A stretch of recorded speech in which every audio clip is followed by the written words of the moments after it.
welcome to Girls Run These Worlds. My name is Anya, pronouns she, her, and I'll be DMing the Mystery at the Starlight Festival. It is a D&D 5e module that I wrote and recently published on DM's Guild. And the general vibe of this game is like warm and cozy, going out to a winter festival, but something's gone awry, and the players have to figure it out.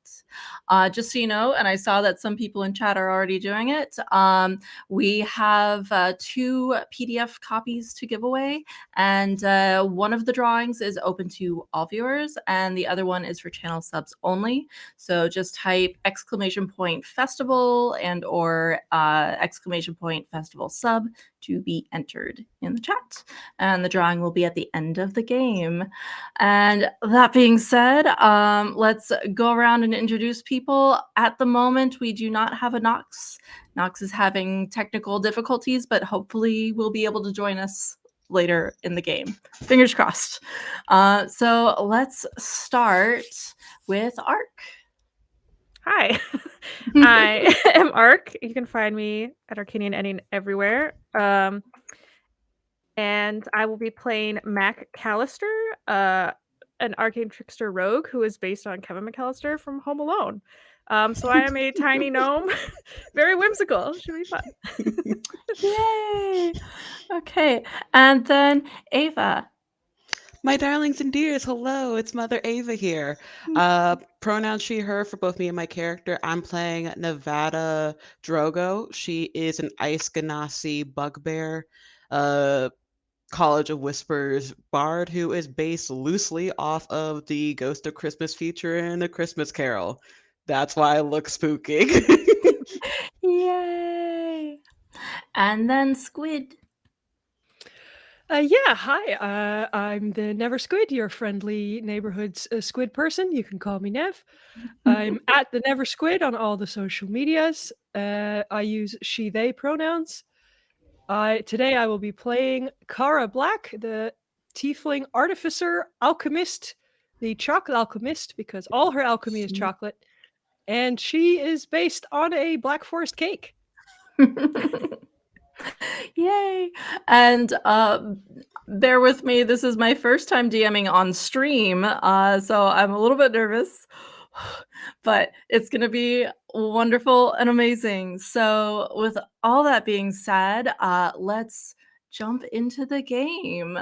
So first of all, Nevada.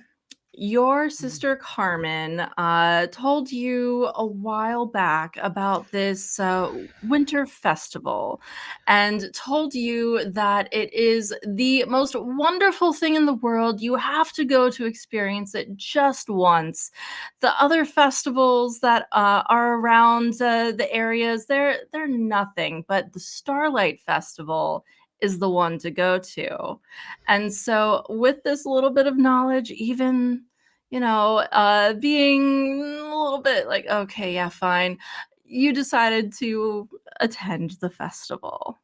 So you all are currently walking along the main road nearly to Haresgrove, the city that hosts the annual Starlight Festival. If you would care to describe your characters to us and what they're doing in this cold, snow-covered, the snow has stopped, but it is just blankets of snow all around you. So for Nevada, she looks like what you would assume a bugbear to look like, with the only exception being her fur is essentially all covered in just a light blue. Light blue on the skin, the arms, everything is light blue with the light frecklings of icicles covered throughout. Her hair, snow white. And you would think, being in such a jovial position and like location she's going to, look a bit happy, but with the job that she has, joy is not her thing. That is something for her 2 sisters, past and present. Her job is to be spooky and strike the fear of God into people. So she looks annoyed more than anything else, but she is begrudgingly doing this because she's slightly terrified of Carmen. Just slightly. Okay. Who would like to go next? I can. Okay. Kara is average height for a tiefling. She's a little chubby, which, she's around chocolate all day. Fair. She's got her skin is the color of buttercream. Her hair is a deep chocolate brown with an ombre down into cherry red.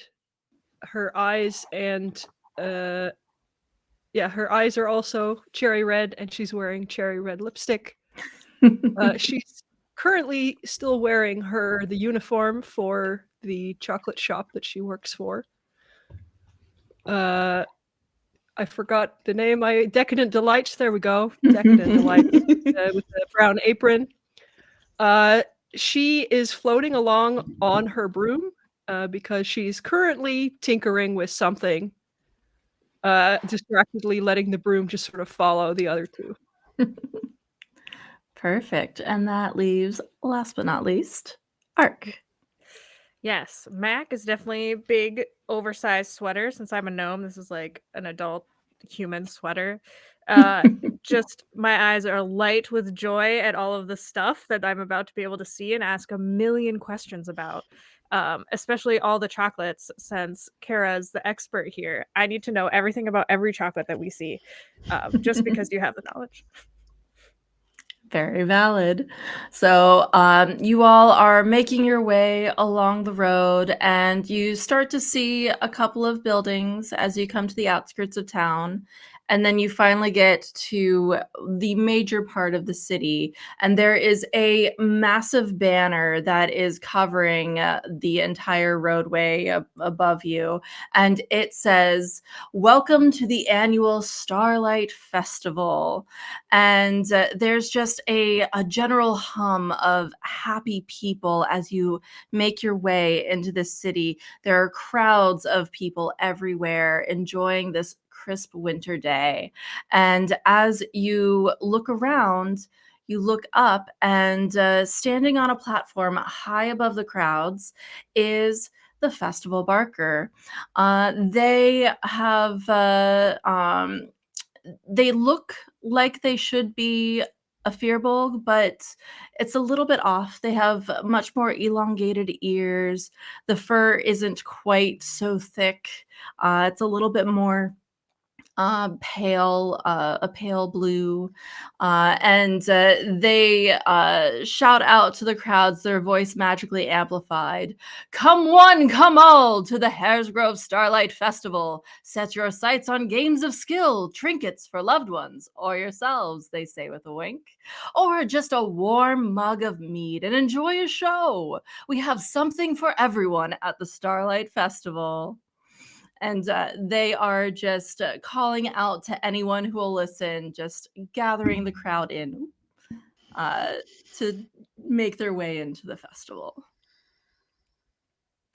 So, as you are looking around, there's many things to do and see. There are hot mead vendors. There are games of chance. There's a fighting pit for those who like to do that sort of thing.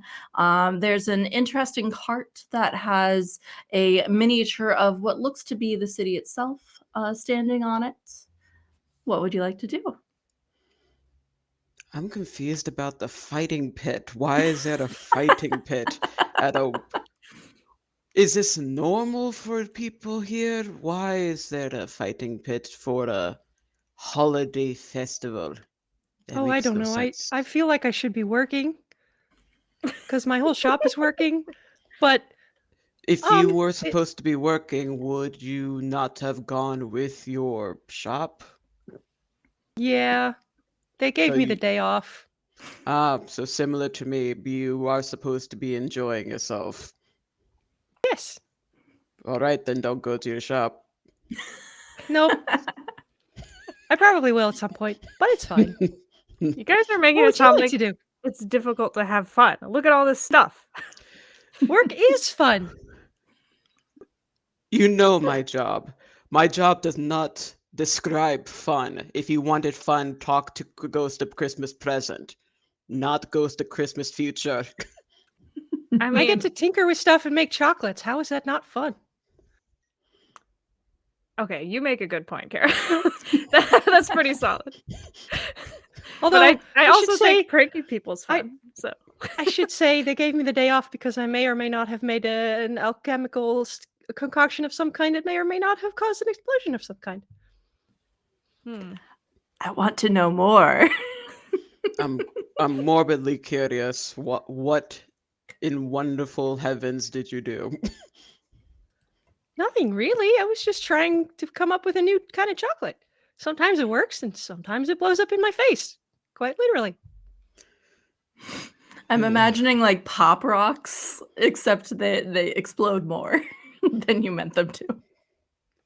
Yeah, pretty much. God, pop rock chocolate. Oh my god, that's slightly terrifying. you didn't They don't save any they of don't it, always did you? appreciate my experimental things. uh, Oh well. well, figure out what you're doing. I'm checking out this pit to see what exactly happens here. Okay. You're going to the fighting pit. Yes. So you make your way over to the fighting pit, and it is a small enclosure, and there are bench seats that are completely filled. There are people cheering and applauding, booing, depending on their opinions of the fighters. And you hear the crash of wooden weapons that are ringing out from the fighting pit itself. There currently is a halfling and a Goliath fighting one another with simple wooden practice swords. And just as it looks like the Goliath is about to beat the halfling, she twists underneath him and sends his sword flying into a snowdrift amidst both cheers and curses from the audience. And it is very clear from the clink of coins exchanging hands that people were betting on this fight. Hmm. Let's go, Short King. Represent us really well. You over there with the exchanging of the coins. What exactly is this display of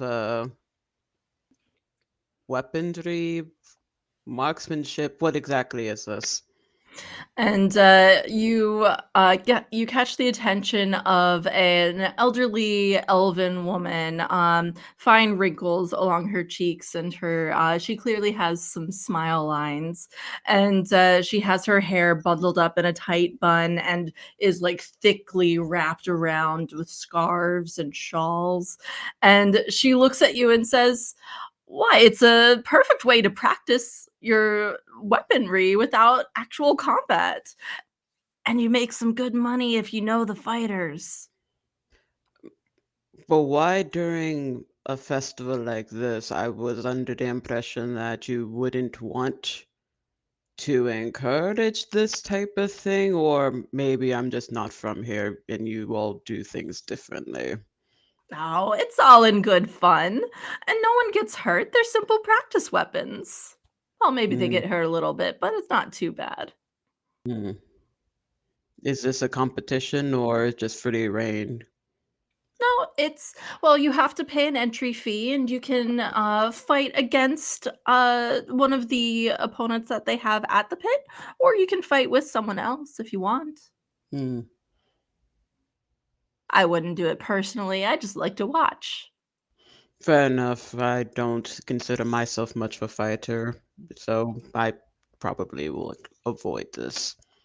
Mac could do it though. Little old Yes. me. Little old you, you're a grown up person. You can do it. Look, I'm small in stature, but my pride will definitely get hurt if I lose. And that's all I have.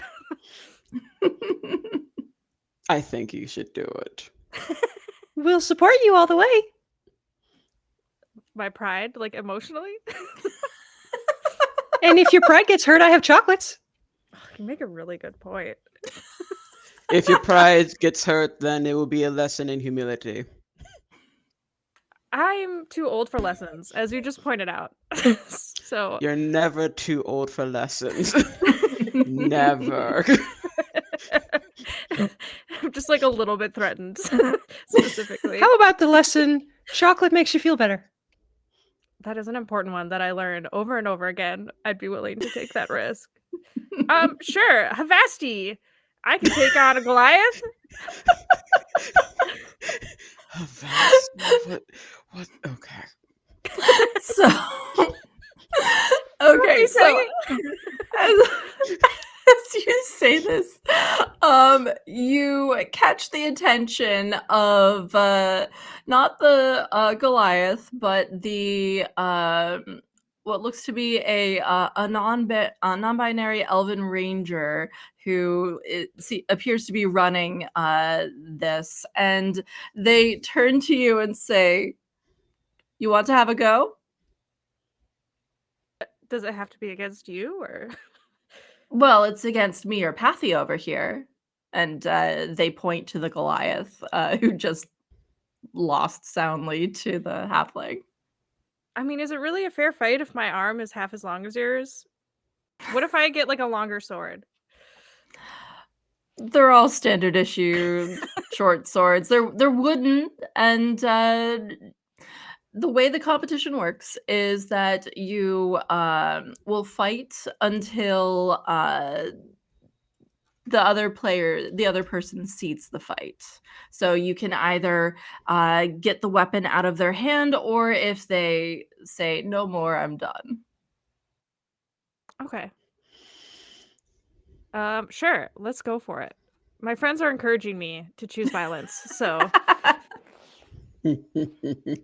Very well, then. We have a new contestant in the ring, they call out. Sorry, what was your name? Mac. Mac. Mac here thinks that they can challenge me. What do you all think? And there's a mixture of cheers and some minor boos because they just saw a halfling beat the Goliath. So they're like, maybe the little person, they can do it. Very well, then. Choose your weapon, and there's a barrel that's just filled with a bunch of very, honestly, dinky-looking wooden swords. They've been used for a very long time, and they pull out their own. Like, it doesn't need to be sheathed, but they're ridiculous, and they have a sheathed wooden sword that they pull out. It's not sharp by any means. Man, They swing it around. I wish I had that now. Just the flair for the drama of pulling out a wooden sword. Feel like I'm being outdone already. Mm. I'd like to pick a sword if there's one that looks like a rapier or like skinnier. It's more my style. Okay. You know what? I'm going to grab one of my dreidels. Happy Hanukkah to anyone who's Jewish here, and see which one you get. Okay. You managed to find one that is not quite rapier shaped, but it's close enough for what you want. Nice. At least it's not a stick, so I'm doing great. Exactly. Yeah. Yeah. It's definitely not sharp. And just so you know, these wooden swords only deal 1d4 bludgeoning damage. Great. So let's go ahead and roll initiative then to see if you or Leolin goes first. Before we do Oh, that, yes. Nevada will just give like a hearty pat on the shoulder to Mac. It's like, thank you for indulging me. Good luck. And you get bardic inspiration. I'm very inspired. And it'll be a 1d6. All right, awesome. My initiative is 13. Okay, their initiative is 17, so they're going to go first. Let me just scroll down to their stat block. Oh, come on. Multiple screens fail me. There we go. Okay. Actually, it was a dirty 20 total. Okay, so they are going to immediately lunge forward to just kind of go for the arm and see how well you fight. Basically, see if it's actually going to be an interesting fight. Oh, and they roll a total of 11. Is it just my AC? Yeah, just your AC. 12. Let's go. So you manage to pull up your sword, your wooden sword, and parry the blow. And they look at you and go, "Interesting," and jump back, ready to fight. Whew, at least It's your I'm turn. interesting. How frowned upon is magic in these fights? Like just jokey magic, not pain Mm, magic? Jokey magic, okay. Pain magic, not so good. Cause like I feel like it'd be fun to take out my mage hand and try to like poke him on the shoulder to get him to turn around. Go for it. I don't know what to roll for this. I mean, just describe your mage hand. Like, what do you do to cast this mage hand? How does Um, it look? yeah, so because I'm a rogue, it's actually an invisible hand, so you won't see Okay. anything. So it's just kind of casted. And he'll feel like a tap on his shoulder, but nothing will be there. Like a And they jerk around and look, and they're like, "What the?" And they're distracted. I'll say that this is loosey goosey. You get advantage on your attack for this turn. hey, I'm over So here. Over here. We have a fight going on. What are you doing? you can go ahead and attack. Oh, as well? I was gonna make Yes, that my action. Okay. like I said, loosey goosey. Loosey goosey. Yeah. Very serious battle. Okay, I rolled Mm. 2 13s. Do I get to roll with finesse or just strength? Mm, it's a rapier. Rapiers are finesse weapons, yes. So I'd say finesse. Okay. 16. 16 hits. So how does your attack look? Um, in true Kevin McAllister style, I'd probably go for like the knees or the leg, try to like make him take a comical spill, something like that. Perfect. And you do manage, sorry, I have to send a message. Uh or what is that? Sorry. It's a timely thing. There we go. Yes. So you manage to get your sword between their knees, and as they turn back to you, they stumble over and go ahead and roll your 1d4. Ooh. Ooh, a 4. Oh, yeah, and they manage to, in stumbling over this, twist something in their ankle, and they start hopping on one leg, ow, ow, ow, ow, and try to regain their composure and go into lunge to attack you. That is a 19. Yeah. Mm-hmm. Okay, they are not happy that you managed to prank them in this fight, and so hang on, I don't have any of my pretty d4s here. That's okay. Oh, they also managed to get you. They maybe go a little bit too excited, and they lunge over and thwack you on the arm, on the sword arm, and you take 4 points of damage from Ooh. that. Youch.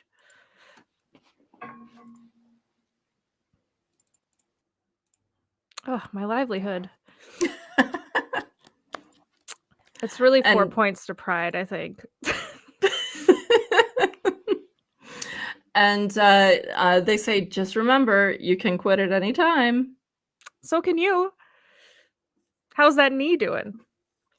It'll be okay. I'm fine. Okay, so you're up. Your turn. All right. I'll try to attack again with my wooden rapier. For 12. Does not hit. Too fast. Yep. You swing the rapier towards them, and they manage to block you with their own sword and thrust back a little bit, making you stumble slightly. See. Ooh, 5. They carried through too far with their momentum, and they in turn stumbled, and there's a little ice patch right beneath their feet, and they slip and fall onto their back. And they just go, ow, ow, ow, ow. They managed to knock their tailbone a little bit, and they are currently prone. Slick move. But Yeah. What would you like to do? I just want to like hold my rapier and be like, "Do you submit to the greatest power of ice and me?" And they raise their hands. They go, I see the fight. I need I need a healer, please. And they like try to get up and they're holding their tailbone and limping off to the sidelines. And the Goliath kind of just helps them along. The crowd around you is confused, booing, cheering. They don't quite know what to do. Is there no one else? Is there no one else? And Nevada and Caro, what are you doing during this? Man, I should have said if I wanted to bet or not. You could have made so much money. I know I could have. Oh well, it doesn't matter. You see, like Kara is. Sorry. you see, like just the hint of a smirk. Like interesting. Are you not entertained? She is. She just won't show it. Kara is just cheering, her tail swishing. Okay. Perfect. So you actually get a few claps on your back, some well done. Oh, and they usher you out of the fighting pit for the next two to start. So where else would you like to go? There are many. There's a mead vendor. There's they have both alcoholic and non-alcoholic beverages there. They have let's see. There's the that village square miniature. There's axe throwing and archery ring set up. There's all different kinds of things. Mm. There's also a stage, and it looks like there's a performance about to begin as well. Mac, you won your fight. I think you should choose for indulging me. I mean, that was pretty fun. And I definitely put the ice there on purpose. That was all me. I Of planned ahead, course. like days ahead. I just didn't Of know it would be course. happening. Yeah. Right. I'd be interested in some games or some shopping. Mm. We'll do some games. I'll humor you for games. I'm on a hot winning streak. 1. A winning streak of 1. A winning streak of 1. Don't let the ego get to 100% you. success. Yep. The hubris of man is a very dangerous thing. Do not get an ego. Well, it's a good thing I'm a gnome then. Mortal man. Good grief. Okay, so did you want to do the go over to the booth of the miniature village, or did you want to do axe throwing or archery? What are my stats? Okay, +2 of those two. Yeah. Axe throwing. Let's try axe throwing. Okay. So you make your way over to the axe throwing ring, and much like the wooden swords, the axes here are very worn. It appears that they've been used for many of these festivals. Definitely not the best quality. But the owner or vendor at the stall is a knoll, an elderly knoll, who is kind of hunched over, and it's like, "Would you like to try to throw an axe? If you hit the center target, you win a prize. 1 copper." Oh no, we have to do math with our coins. Oh, good grief. Sure, yes. Okay, so the way this game works is that you are going to roll the d20 and add your dexterity modifier, and whatever you roll is the result of how well you do. So for every copper that you pay, you get to throw an axe. Who cares about money? It can. Okay. It's a one shot. Okay. All right. So you said a d20 plus your dexterity. Yes, exactly. Okay. Okay. First one was a 6. A 6, you aim for the target and you just hit the edge of it. Not quite sure. It's a Mm, little bit wonky, these hand axes. hmm. One more. Come Okay. on, you can do it. We can't lose our winning streak now. It didn't have one to begin. 15. A 15, you aim, you've got a better idea of how the heft of the axe now, and you throw it, and you just hit off center of the bullseye ring. And Hmm. the old Knoll says, "Oh, well done indeed. Here, a consolation prize for almost hitting the target." And it's Hmm. just a little doll of a small child holding, it looks to be maybe a goblin. You're not too sure. It's very wonkily made, but they Hmm. have a little axe in their hand. Thank you for playing. Hmm. Kata, you can have this.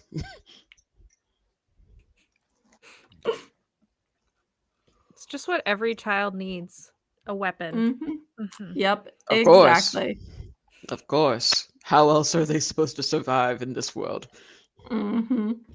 Especially when your entire family leaves you when they go on vacation and never come back. Never I gonna. thought you said you were not going to mention this on this trip. Look, I have a winning streak now. That was my previous losing streak, so we'll move past it. Your family leaving you was a losing streak? Yeah. Oh, no. Oh, no.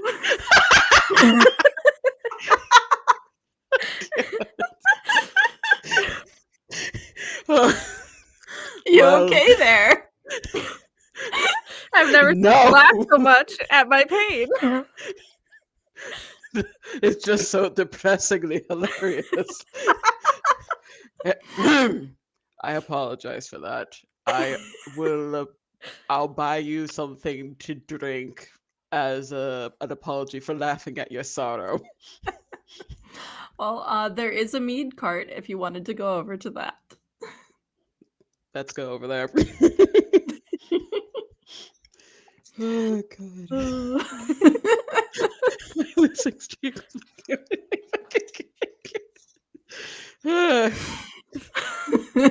That'll be with me all day. You're welcome. Thank you. Beautiful. So you make your way through the snowy streets. It's a little bit tricky to get through the crowds at places, but you finally make your way over to the hot mead vendor, and the scent of brewing mead just wafts through the air, tantalizing the senses. There's a group of 3 townsfolk clustered around the stall as a tall half-orc woman ladles the steaming mug into cups and exchanging them for coin. And you see see a sign over the where she's standing, over the cart, that says mead 1 silver. Which one do you want? Mm, well, which one Hot was? hot chocolate, 5 silver. Ooh. I mean, I don't Decadent. know which one was made with the most local ingredients You can ask them. or has the highest nutritional value. How do Do you know you what Maybe really the not the care hot about that? chocolate. it matters. You can ask them. They're right there. Out of curiosity, what are your passive perceptions? Ooh. Or just roll a perception check if it's too 13. 13. Okay. My passive is a 12, but I wanna try to roll. Okay. See if maybe I get higher. I'm way too My And- passive invested is a in these drinks. 13. 13, perfect. And I rolled a 16. 16. And my passive Okay. my passive investigation is 16, and she will definitely be looking at the hot chocolate to see if it's Confectioner Guild approved. Ooh. Okay, so first of all, you all have beat the DC either passive or otherwise because the actual like rolling check is higher. So you notice as you get to the cart, those 3 townsfolk who were in the midst of a discussion, they were very happy and cheerful and outgoing, and then they took a sip of their drinks and their mood shifted like that. And they're suddenly getting combative and arguing with each other. And one of them shoves the other. How dare you say that to me? What do you do? And this is because of the drinks? Roll an intelligence check for me. I'm gonna get closer. Straight up intelligence? Straight up Or intelligence. investigation? Nope, intelligence for this one. Oh, 15. 15. You get the sense that maybe it was something to do with the drinks. You're not quite sure though, but the change in personality, it was like a light switch turning on if they had light switches in D&D, which they don't. But so Well, that's odd.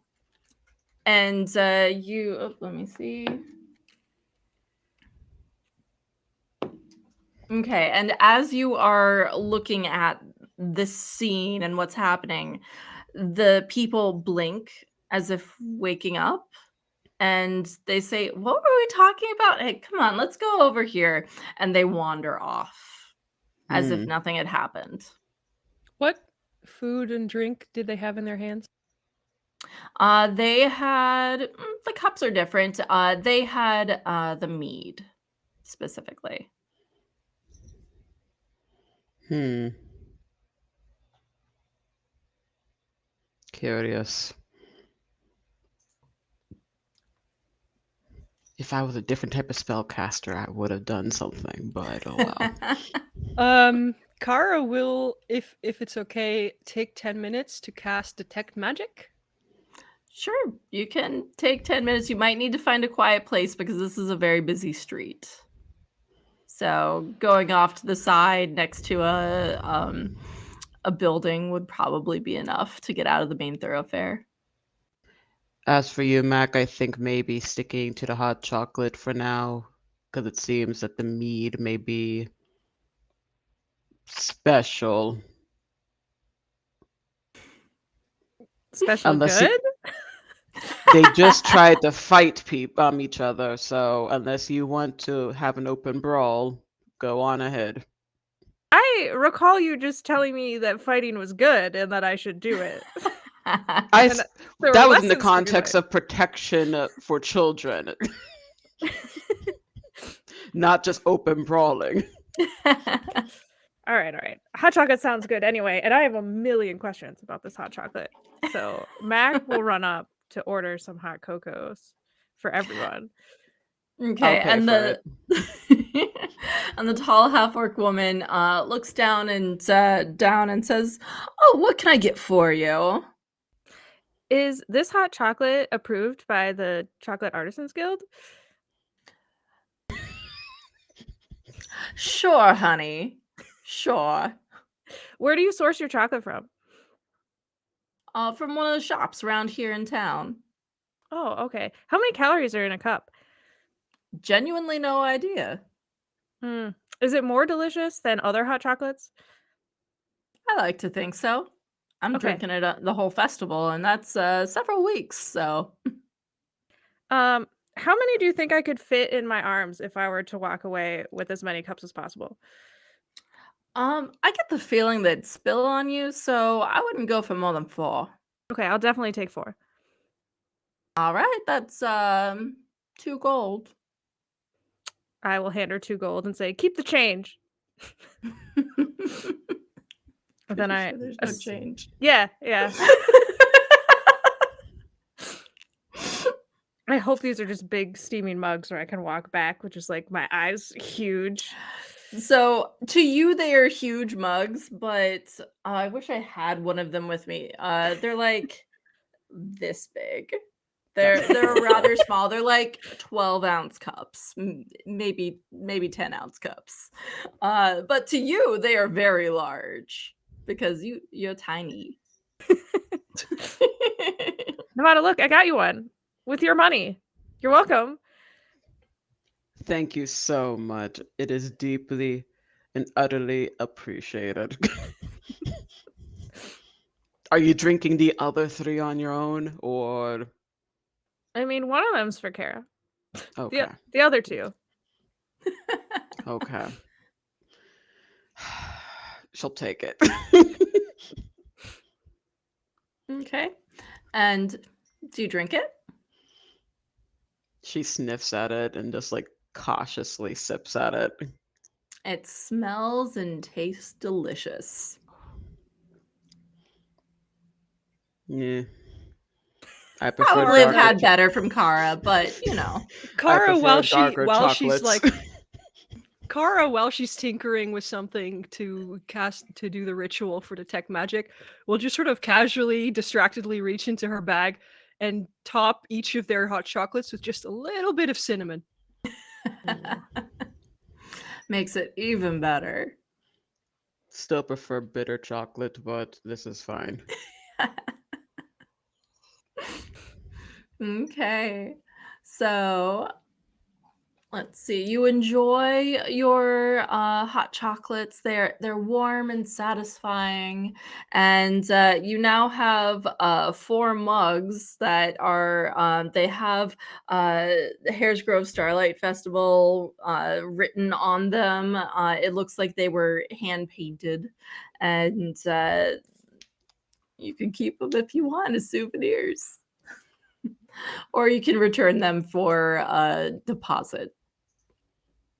You noticed that as you were leaving, there was a one silver deposit charge for the Mm, cups. mm. We'll see. Okay, so the 10 minutes are up. So Kara, you have your detect magic, and what did you want to look at? Well, anywhere I saw that those 2 people who suddenly started to fight and then snapped out of it were, Mhm. like the stand, the mead, wherever it is they were. Yeah.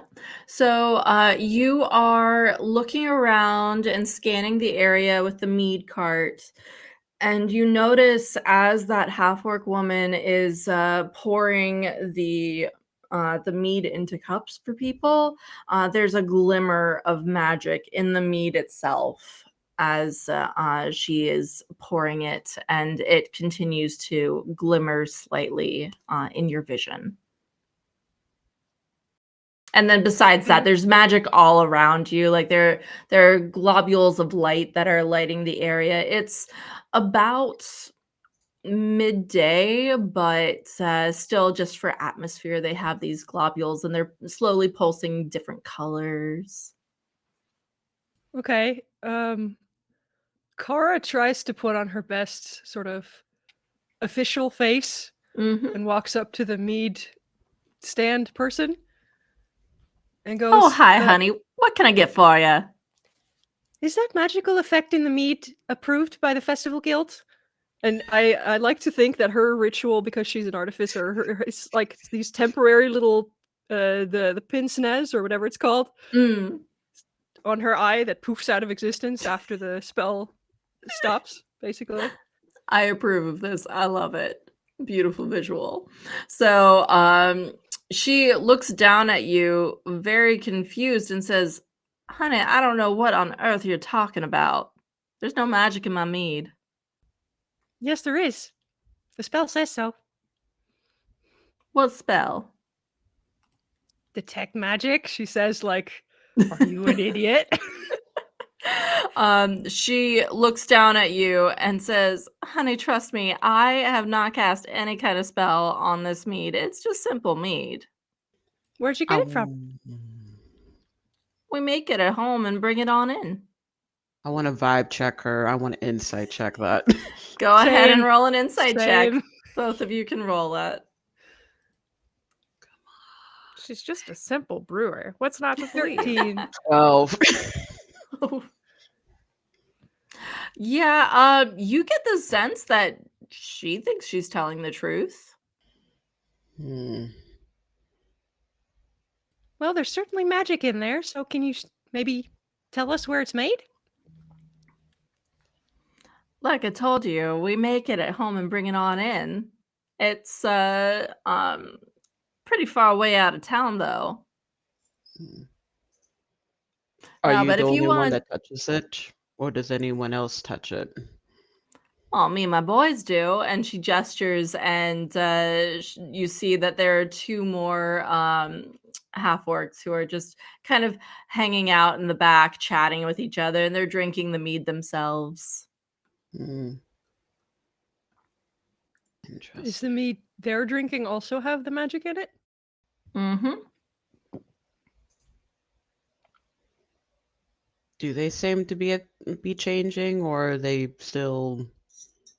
No, they seem perfectly happy. They're just chatting about their day. They seem to be a bit more of the muscle, lugging the heavy barrels around.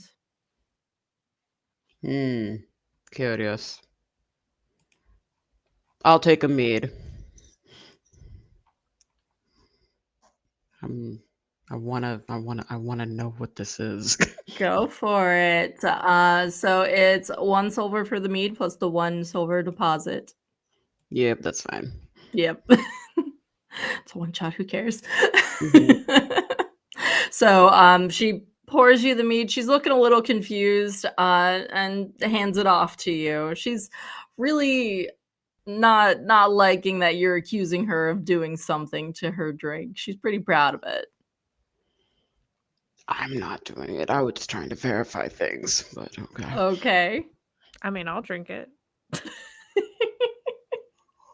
You said I couldn't have mead, and now you're having mead? I didn't say you. Oh, okay. Oh, yes, I did. Never mind. If do you want to try the mead? I mean, yeah. Okay, then try the mead. I'm not paying for it this time, though. What school of magic does the magic ping as that's in the mead? Mm, 1 second. I'm always bad with schools of magic. Mood. Hang on. Just look up the spell on D&D Beyond, it'll tell you.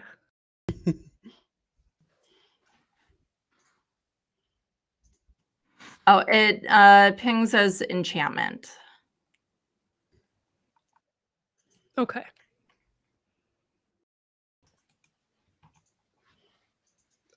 With this one, So, she'll still sniff at it before drinking. oh, so you are going to drink it? Yeah. Okay. Go ahead and roll a constitution saving throw for me. There it is. Saving throw. Okay. 13. 13.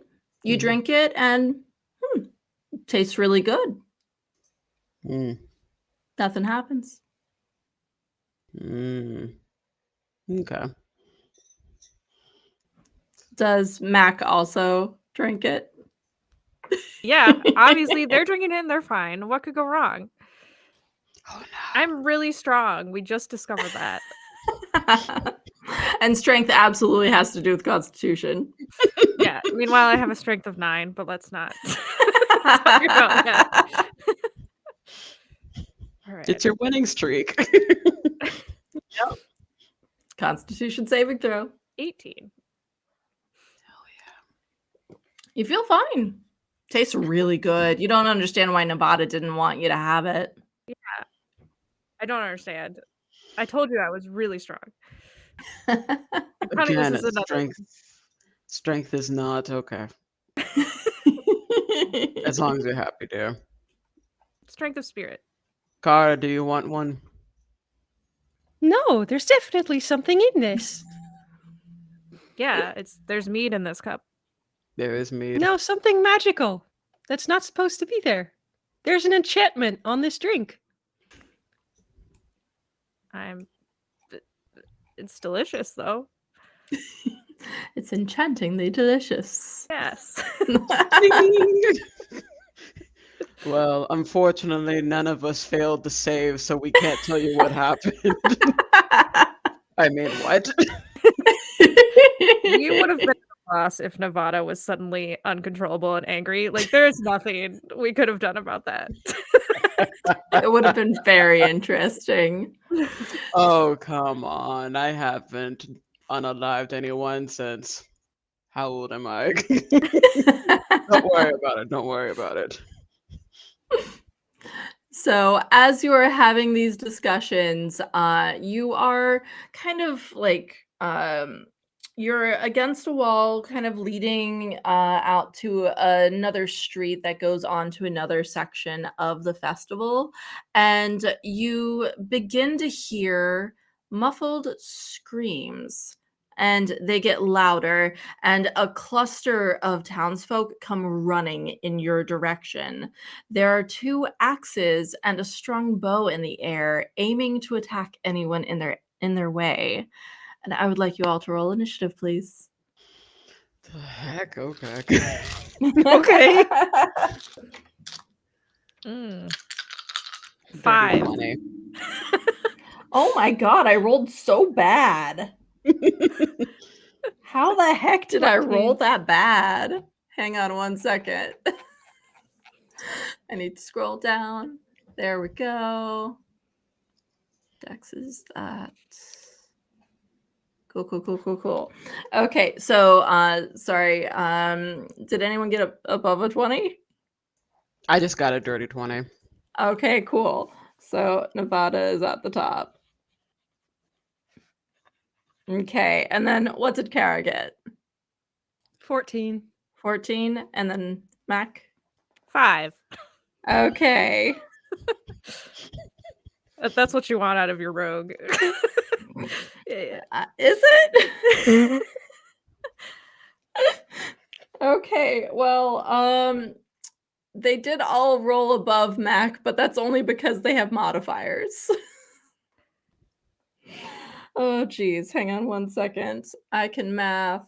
That is that one, so that's an 11.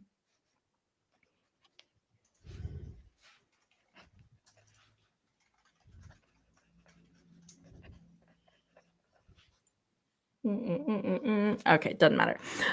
So top of the round, as you are seeing this, there are people screaming and running towards you, trying to get away from these seemingly animated weapons. And they come streaming past you. And Nevada, you are up first. What do you do? So it's just weapons coming at people and not people with Mhm. weapons. Okay. Exactly. They are floating in the air and they look to be swinging at people. Uh, And at this hmm. point, they're about, let's say, 20 feet away from you. Okay. Non-magical. Hmm. I think. Hmm. I don't know exactly. I think what I'm gonna end up doing is going to go towards one of the weapons and put Psychic Blade onto my rapier Okay. and just prepare to essentially like get in front of someone to just like parry if anything happens, and that's all. I think Mhm. that's what I'll just do. Okay. So as you prepare that, next up is Kara. Are the weapons floating? Yes, they are floating, Okay. and the bow itself, it's a short bow, and it has the arrow drawn. Okay. Interesting. What does my detect magic? Because that's up for 10 minutes. Mhm. Does that ping them as the same enchantment as what's in the mead? Um, it is also an enchantment. They are very much animated weapons. Okay. Um, well, let's see. I'm going to cast Fairy Fire. Okay. There are a lot of people in the area as well, so just keep that in mind. It's a 20-foot cube. Can I aim it so it only hits the weapons? I would say you would be able to get the 2 axes, but not the bow. Okay, I'll do that. Okay. They get to make dex saves. Okay, and what's the DC? 14. Well, one of them succeeded with the 17 on the die, the other one had a 3, so that's definitely not gonna do it. Okay, so one of them has got like cherry red little lights twinkling around it. I'm noting that in my notebook. And I believe people have advantage against Mhm. attacking. Yes. On Then attacking.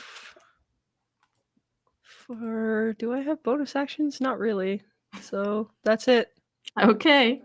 So, you have cast the fairy fire, and the one of the axes is just brightly, cheerily lit up.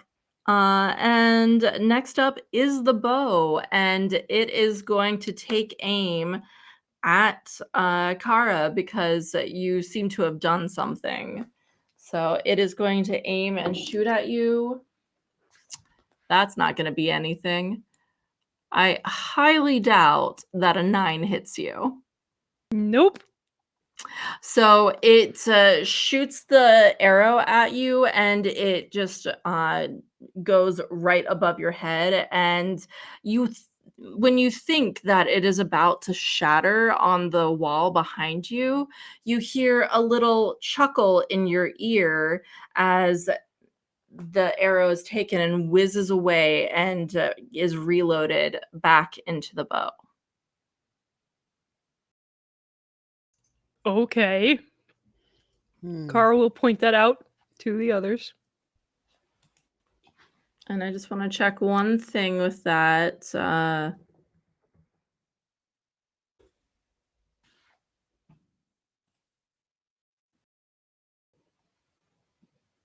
Let's see. Would you still have your detect magic up? Yeah? Nope, because fairy Nope. fire is a Okay. concentration. Okay, cool. Cool, cool, cool. Yep. You just hear the chuckle in your ear as the arrow whizzes around. So, next up is the cherry red light axe, and it is going to go after Nevada. Ooh. 18 plus. That hits. Okay. Uh, yeah, that's a 21 total. So you take 5 points of mixture slashing bludgeoning damage. They are not the sharpest, axes. They have been used for many, many years. So Mm. it's dull. It's like I mean, it's an odd number, but it's like half slashing, half bludgeoning as it slams into your arm. And then next up is the other axe, and well, Mac hasn't entered combat yet, so it hasn't thought to go after you. So the other one is going to go after Kara since the bow missed her. Does a 15 hit? Nope. Okay, the axe just once again it's swinging and the movement of the crowd confuses its movements and so it just completely misses you entirely. And that brings us to Mac.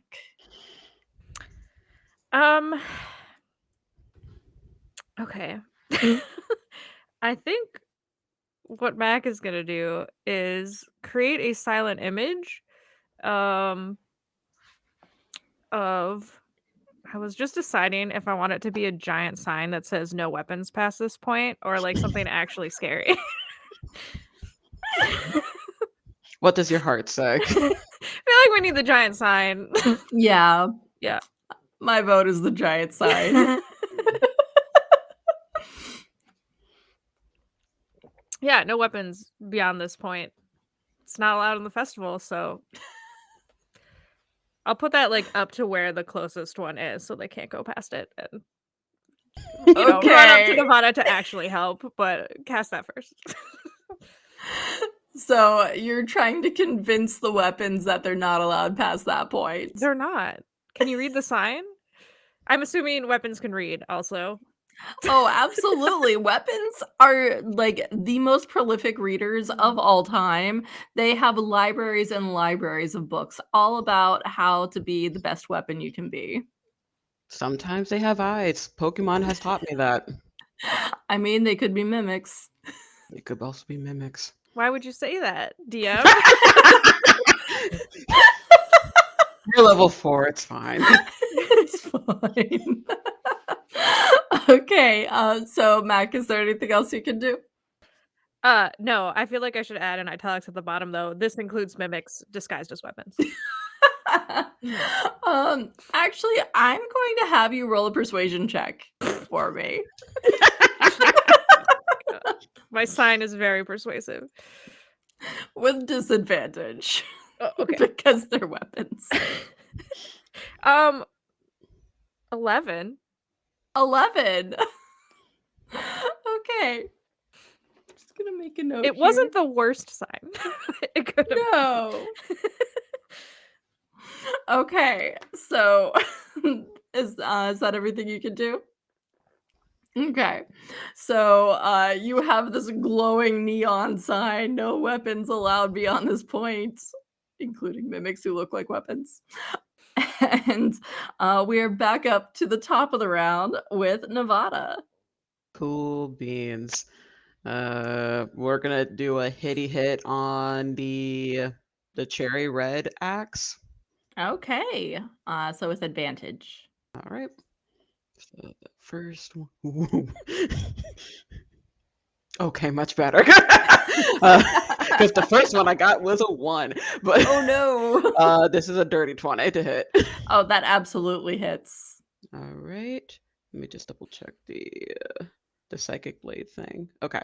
So the first damage is the actual rapier damage, and that's 9 piercing, and then the psychic damage is 2d6. And that's 8 psychic. Unfortunately, you swing to hit it, and you get the sense that this thing doesn't have a brain, That's fair. and Yeah. you can't do psychic damage on it. However, Dang. it is looking extremely hurt. You swung at it, and it seems to have broken a little bit, and actually, half of the handle has fallen to the ground. It has clattered, broken off from the rest of it.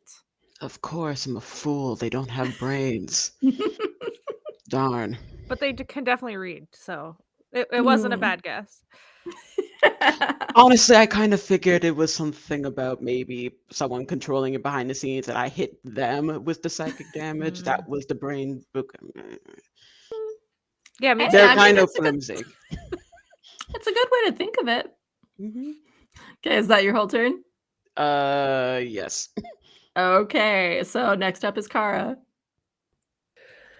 Okay, I will Ray of Frost, the one that's almost unmagical again. Okay. Oh. That's a 12. 12 unfortunately does not hit. Okay. I was just curious to Um see. Okay, no, it's just one target. I was curious because I was like, Ray of Frost, that sounds like something that would be like multiple Nah, it's a targets. cantrip, so it's Oh, one okay. target. Mhm.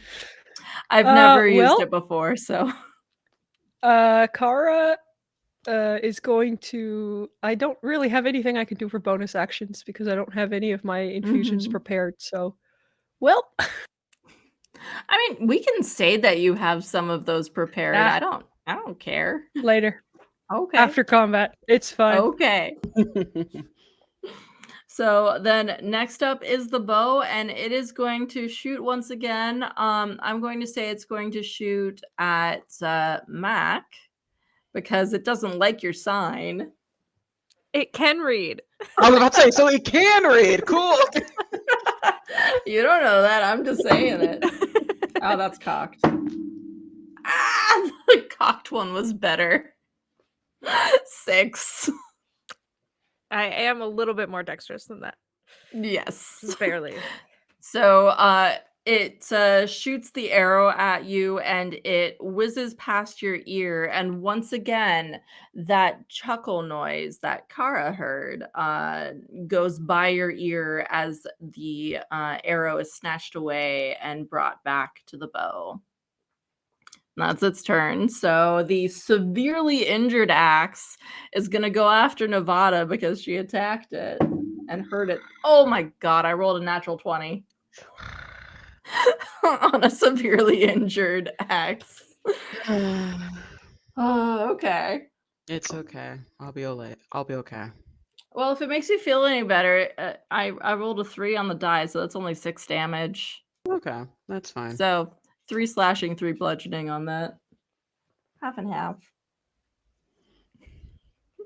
So it swings down and it wobbles a little bit, but it manages to get you really good on the back, and you're groaning from the pain of it. So then the other axe is going to go to attack Kara. That's an 18. Yep, that hits. Mm-hmm. They are unimpressed with your spells. Ooh, and that's 5 points of damage. It's getting a hellish rebuke. Okay, cool. Yay! Hellish rebuke. Let's see. Where's the that is 23 fire damage. Holy shit! If it I'm fails sorry, to save. what? Holy If it shit. fails a deck save, it's 23 fire damage. Okay, hang on. So first of all, it's a 14 dex save. What's your DC? It's DC 13, so Okay, it takes so it half. beats it. Oh my god. It doesn't even matter though, because you absolutely incinerate the thing.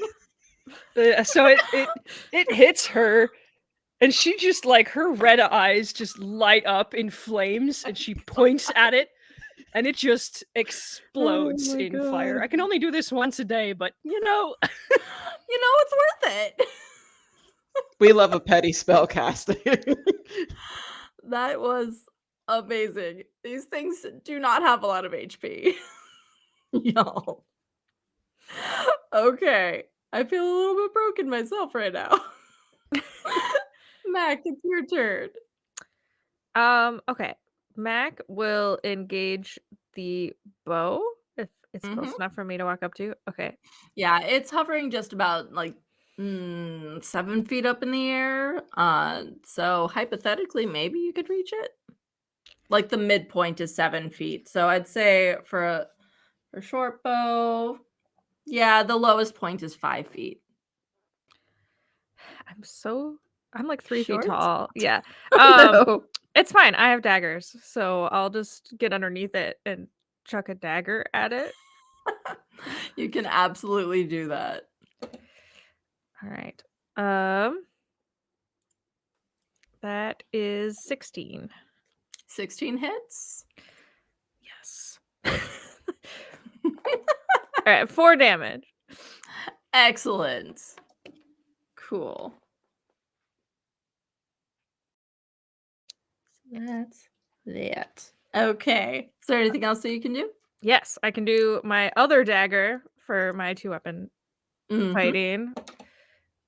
14 to hit. Unfortunately, just misses. So you fling your dagger up, but you're kind of off kilter from the first one, and so it just goes a little bit too high in the air, spins and clatters to the ground about 5 feet away from you.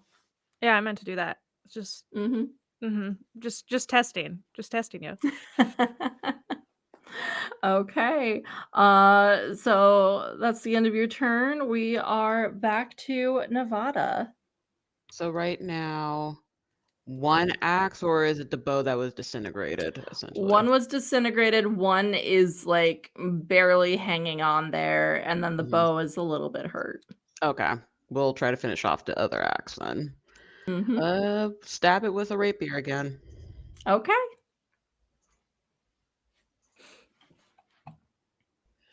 And just in case. Dirty 20 to hit again. That absolutely hits. And then 8 damage from the rapier.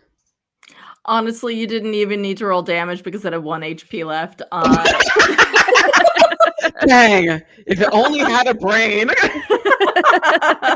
I know, that's why I was just like, "Oh, wait, psychic, would that actually do anything?" Nope, damage No, immunities, poison and dang, psychic. You cannot poison dang. an axe, and you cannot do anything psychically to it.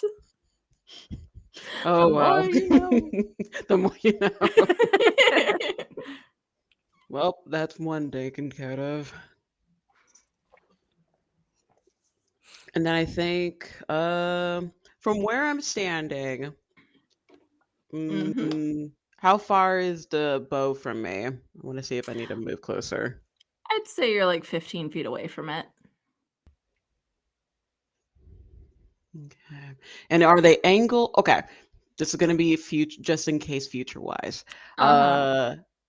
I need at least 60 feet to reach it. Can I reach that from here? Yeah. Because it does have. Okay. I will stay Yeah. where I am. Mhm. Okay. So then next up is Kara. There's only the bow left. I'm going to attempt to Ray of Frost it. Okay, go for it. Nat 20. Oh, shit. Ooh. Okay. You've just had She enough of is these guys. pissed. Yeah, she's real annoyed. So that's oh, hang on, D&D Beyond, help me out here. That's 3 plus 5, I think. So 8? Is that correct? Array of. No, it's 3 5. plus. It's 5 damage. It's 5 damage. It's very Okay. confusing Okay. So 5 because it rolled it damage. twice because of the crit. It's very weird. Ah, okay. Gotcha. 5 cold damage. Okay. It is very cold. Yes. Okay. So, it is looking extremely hurt, and it is now its turn. So it's going to shoot at you, Kara, because you just attacked Fair. it. Ooh, that is a 21. So I'm Yup. pretty sure that hits. And you take 2 points of damage, 1 slashing, 1 bludgeoning. Okay. Because this arrow, it be dull. And so, as the arrow shoots at you, you try to duck out of the way, and it sinks into just slightly the muscle of your thigh, and then it just kind of clatters to the ground because the arrow was not sharp enough. And that's an owie, but it's not terrible. And as you look at it, the arrow stays on the ground. It doesn't move. And so, next up, we have Mac. Ooh. I think Mac's just gonna go try to take the arrow since she's out of daggers and can't reach. Valid. So she'll run over and just try to grab the arrow and hold on to it.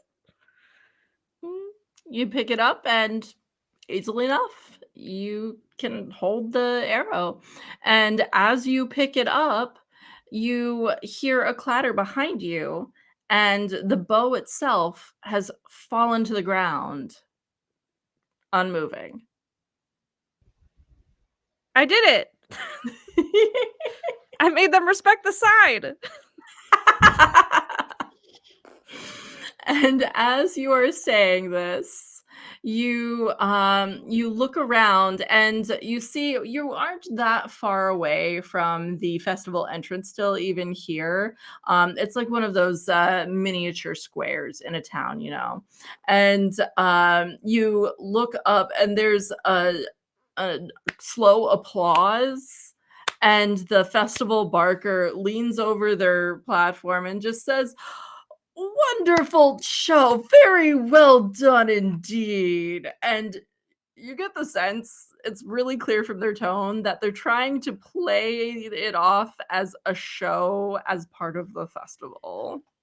And the crowds around you just kind of look confused, and they're like, "Yeah, good show. Yes." And then they slowly disperse to their endeavors, whatever they were doing at the festival. And sorry, I'm just checking one thing. Okay. And so as the crowds begin to disperse, you see a young woman, tabaxi with like Maine Coon like tufted fur, and she is scurrying towards you. She's wearing dark maroon clothing that seems to be very rumpled, as if she's slept in it for quite a few days.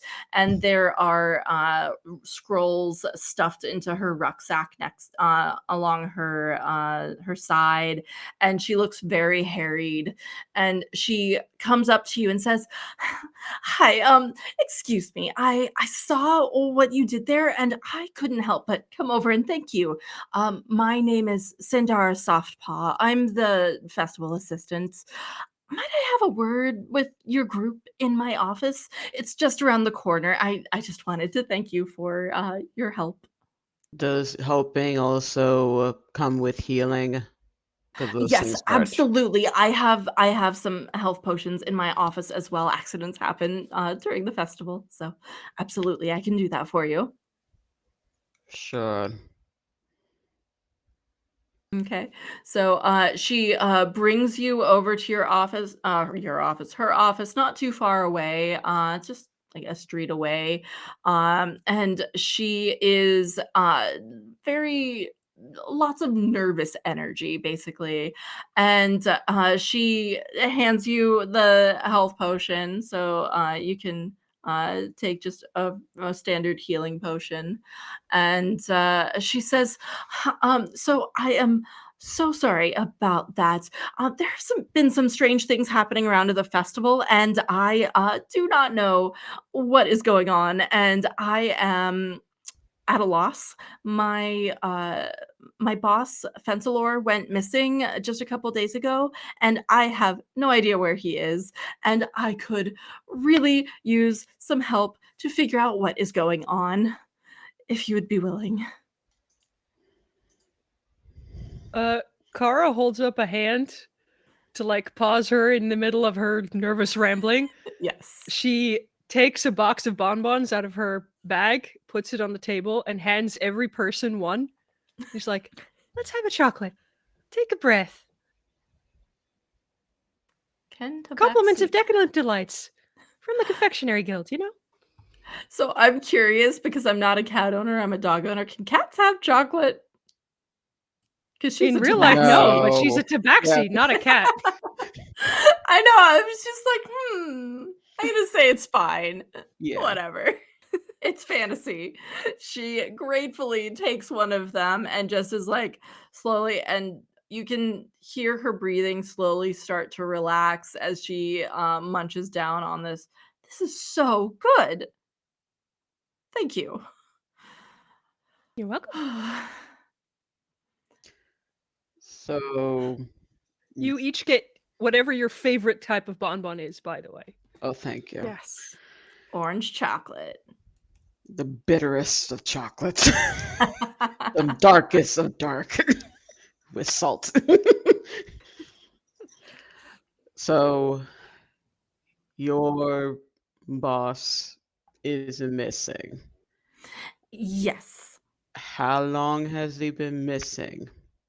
About 2 days, give or take. I don't really know. We were going over the schematics, and he said that he was going to go find something, and then he never came back, and no one can find him. So the authorities have been informed of this. Yes, but we have to keep things a little bit quiet because this festival. Hi, I'm assuming that you are, at least for the most part, visitors here.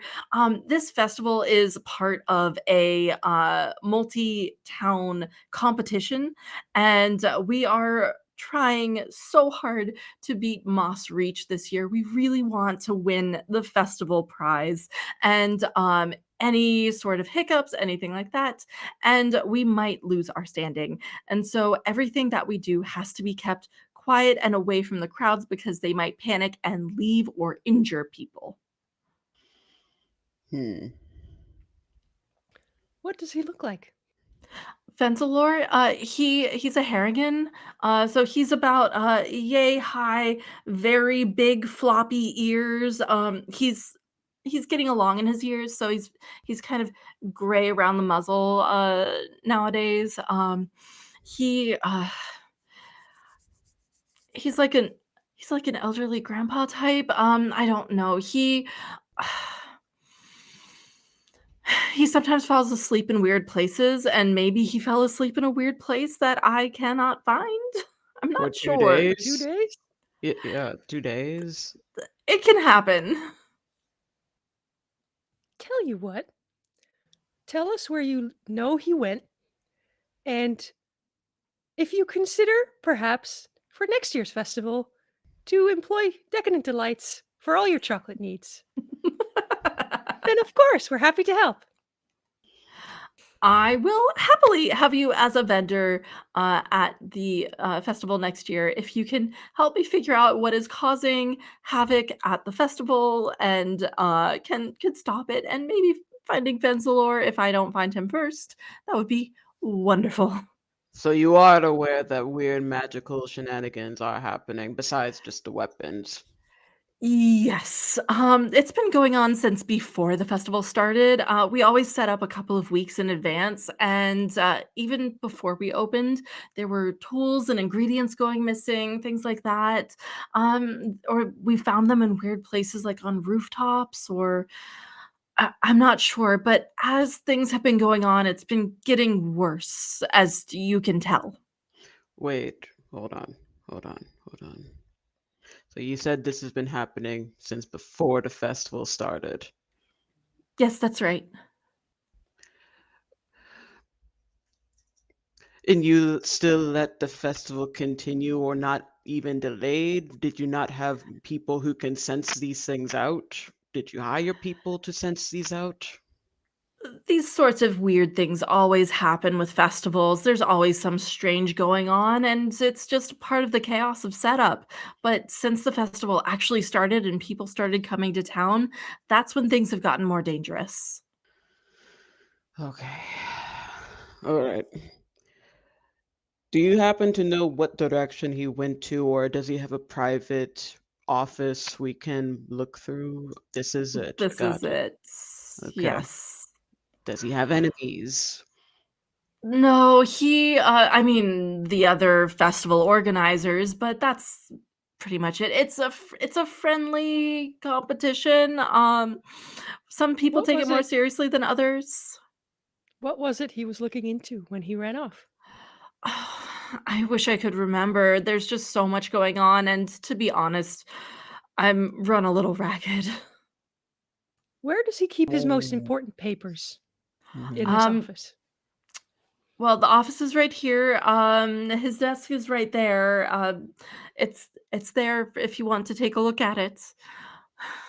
But I don't really know. He had gone down the street towards the carousel, I think, the last I checked, Mm. but I don't know.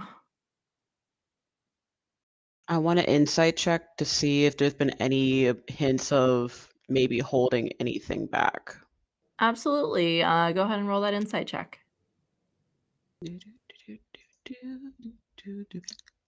Nat 20 plus 3. Nat 20.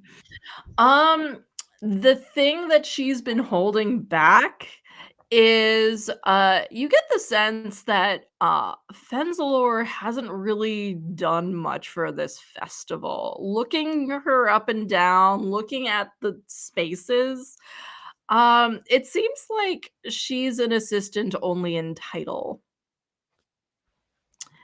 And, on that note, I would say that this is kind of a good time to take a break.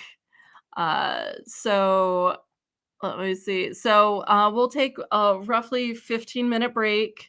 And don't forget to drink some water, take your meds if you need them. And if you haven't already, subscribe to the Twitch channel. And we have a YouTube channel, and you should totally subscribe to that as well. All the VODs end up there if you want to watch later when they're gone. So we'll be back in about 15 minutes. See you soon.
Hello and welcome back to the Starlight Festival.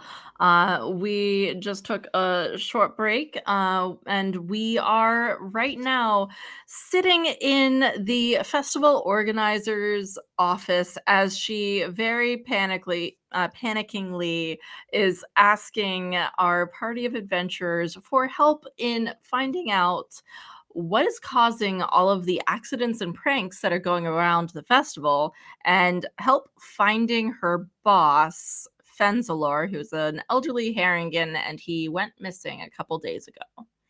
And so Nevada had just done an insight check with a natural 20 and realized that, oh, Fenzlord probably hasn't done much of anything for a while, and everything is on Sandara's shoulders. So that is So, where we are.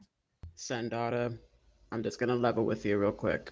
You seem like someone who gets things done. You are the one with the plan, one with the ideas, the one who takes charge to make sure everything runs smoothly. And this whole thing, you did not want this to happen. These things are ruining with the idea, with the grand design. I can tell. Level with me. Was was your boss really doing anything? You can tell me. If someone was upset with him for any reason, this could help us in not finding him. I'm just laughing at this. She's like getting over her panic. She's like, okay, someone else is going to be here to help me. It's not all on my shoulders. I can do this. I can do this. He does not have enemies. He has a few too many friends. As in, he is constantly just wandering off and talking to them and not doing what he's supposed to do. And so I have been stuck with doing literally everything for the past while. He does some things, not as much as would be helpful for someone who's supposed to be a festival organizer, but that is where I am. Anyone in particular that is suspicious to you, or just way too many Sorry. people? Is it okay if I go through his desk? I mean, just the top. Don't go into the drawers. Go into the drawers. or don't. You don't. I didn't say anything. I didn't say anything. I don't have the best track record with finding missing people, but I'll do my best. My family's been missing a long time. You're losing streak. Look, we only have W's today. Oh. Hopefully. I have you guys helping me this time, so. That needs to be clipped. Of course. Kara will absolutely start going through the desk, and if I'm sorry, what was her name? Sandara Zend- Softpaw. Zendara has her Yes. back turned and isn't paying attention. She will absolutely go through the drawers that are not locked. I can totally be distraction if need be. I'm gonna say, because of the distraction, do a stealth check with advantage just to be like trying to go through other things that you're not supposed to.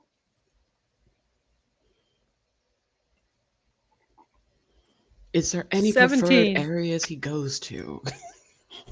17. So you do manage to get through a couple of the drawers, and it's a lot of knickknacks. It's a lot of random like uh old stale snacks and things that probably should have been thrown away a couple weeks ago. Just all different things that don't seem to have anything to do with the festival, honestly. And especially the pastries, you know. Oh, maybe that he could have been sampling them. Anyway, so So, going through, you do find like letters to the puppeteers who are performing. You find schematics for the carousel. There are a couple of things. Like there's information about the tree that was brought in, a Ferris wheel, like Is scatterings of there things that are going on. is there anything recent that would be like the reason why he left and hasn't come back? Looking through, you don't see any dates on anything. I'm thinking about your passive investigation. Like you don't see anything really, excuse me, important or dates. Just like the facts of this is what's here. Nothing urgent, nothing No, breaking, nothing missing. nothing urgent or breaking, anything like that. Hmm.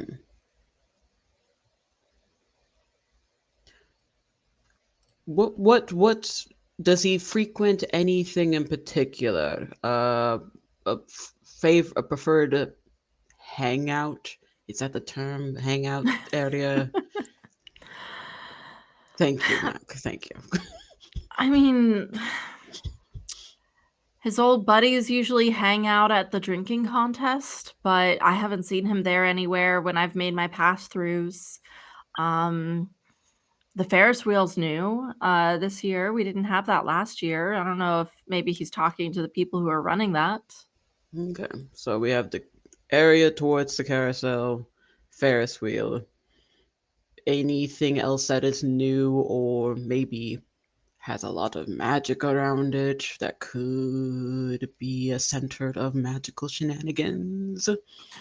Well, the Ferris wheel itself is run by some wizards. Hmm. They use spells to get it running. So that maybe uh, Hmm. I'll be honest, I don't understand how Ferris wheels work. It's pretty, it's fun to ride on, but I know nothing about the running of it. Kara takes a breath like she's about to go explain exactly how a Ferris wheel works, being an artificer. And there's a Uh, little look on her face when she says wizards. That's just like wizards. wizards. Uh, but Damned but wizards. seeing the already panicked like expression and like how haggard she is, she just sort of closes her mouth and doesn't say anything. Well, we'll have to make sure to head towards these Ferris wheels. I will be honest, you kept saying the word. No idea what that is. I have a We'll vague find out. notion of a carousel, but not a Ferris wheel. Ferris wheel, interesting. All right, well, does anyone need anything else here? We need to get cracking on this case. I need about 10 minutes Yes. to cast detect magic. Oh, okay. Okay. Let's see here. Did you want to Uh, do it right here? I can make some room for you if you need it. Oh no, I got it. And she's just like pulling out stuff from her bag and just tinkering with little metal bits and uh essentially crafting a temporary pince nez again. Mm-hmm. hmm. It's yes, it's very small and perched just on the tip of her nose when it's done. Oh, down here. Yep. I love it. Precarious balancing. So she takes about 10 minutes and there is a distinct smell of cocoa and chocolate while she's working. Mm. Uh So I know that you already said that you would have Kara's guild as a vendor here. Are there any other particular uh what is the word I'm looking for, Mac? It's not prizes per se, but like Rewards. yes, that. I particularly don't care much for that, but I do have sisters who would love things. And then there's Mac here who also likes things. So just making sure everyone gets something out of this. Well, I can't offer much, but I do have medallions that allow you full access to the festival, and you can gladly have them for however long you stay here. You will get to ride as many rides as you want. You can play the games. All of that will come out of the festival budget, so long as you please do not over use it. Does this work on food? Yes, Yeah, I'll it take one. does. Mhm. After you can have it after you find out what It's the happened. reward. Yes. And I'm already Understand. working on my vacation. Just shakes it, like ruffles the hair. Well, think about it as she's tinkering with her thing, sort of distractedly. Well, think about it this way: we're making our vacation better. That's what we're doing. Yes, better. I mean, I really liked the part where we got attacked with axes. That was really refreshing. I've never had that happen on vacation before. Well, with any luck, you'll figure out what caused it, and it will never happen again. Honestly, that happened to me about 3 years ago. Quite amusing. And then there's a ping sound, and Oh, Kara's done. Okay, hold on. We can go now. Okay, Did- perfect. did you get anything, or is this like a preparation Oh, it lasts for about us? it lasts about 10 minutes. Understand. All right, let's go, ma'am. It has been pleasant, and we'll make sure to find your missing companion, boss thing. Boss, kind of. Thank you so much. I greatly appreciate it. You are wonderful. Thank you. Now I can go back to the vendors who are beating down my door. Be calm, Uh, and if you need anyone to be yelled at, you know what I look like. To, oh, to yell at? Yes, if they're beating down your door and being rude to Oh, you, oh, I understand. Okay, no, my that's modifier quite is all plus right. 7. oh, What's a and here, modifier? and she pulls out a small round tin, which has what is Zendara's favorite treat, like dessert. I would say the crispy biscuits that have like a coating of chocolate around them, like the really, really thin So wafers. somehow Kara knows this and pulls out a tin of these of exactly those treats and gives them to her. There you go. Aw. Those a few. Thank you so much. These are how never mind. Thank you so much. Just It's if you kind of my need thing. me, I will be in here or I will be in kind of like this vicinity. So if you find anything or have any questions at all, just come find me. But you'll want to go if you're going to go to the Ferris wheel, it is down and she gives you directions, kind of winding through the town a little bit to the main city square. Understand. Okay, so you make your way further through the festival, and as you are looking around, you see a lot of all different kinds of stalls. There's a marionette stall that has griffins and dragons and all different kinds and beautifully bright colors. There is a glass blower stall, which is fascinating in the wintertime. The entire vicinity around the stall is completely melted, and it seems like one of the glassblower's assistants is keeping the space perpetually warm for the glass so that it will not break. You continue along and you see a sign for giant snowshoe rabbit race with a whole bunch of giant snowshoe rabbits with adorable harnesses on their backs.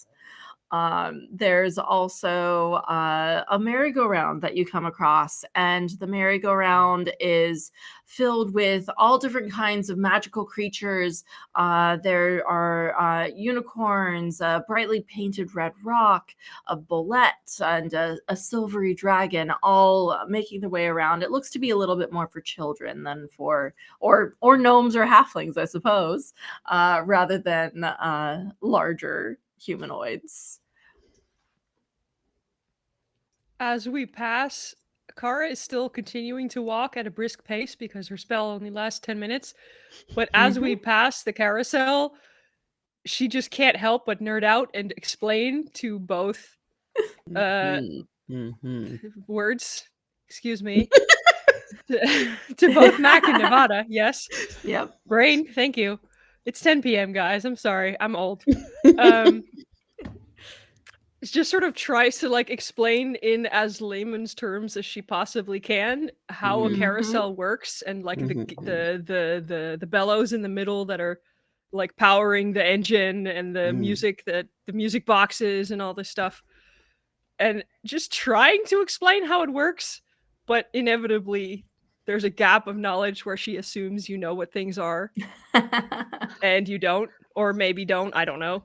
I'm totally gonna just make a straight intelligence check to see if it definitely goes over her head or not. Oh, it definitely goes over her Absolutely. head. It's a 4. It's like, Mac, do you know what's Oh. happening here? I don't know Oh, what's. no clue, but look how happy she is. Oh, yes, of course. Yes. Thank you for completely explaining this. This is such a completely weird unrelated contraption. fun fact, we actually have one of the oldest carousels still functioning in the Netherlands, in the Efteling, which still works on an old bellows. That's so So, cool. I love completely that. unrelated nerd fact, I'm sorry. That slightly terrifies me, but also cool.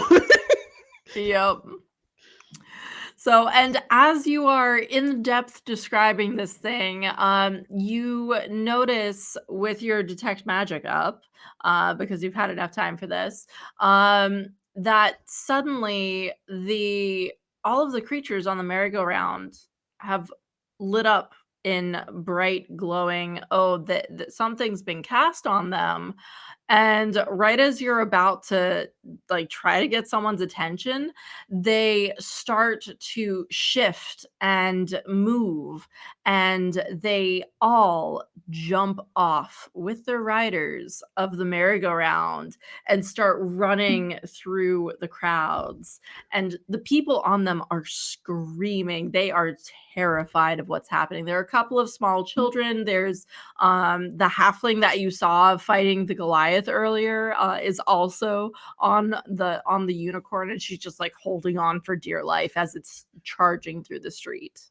Kara, is this a part of the whole carousel Uh-huh. experience?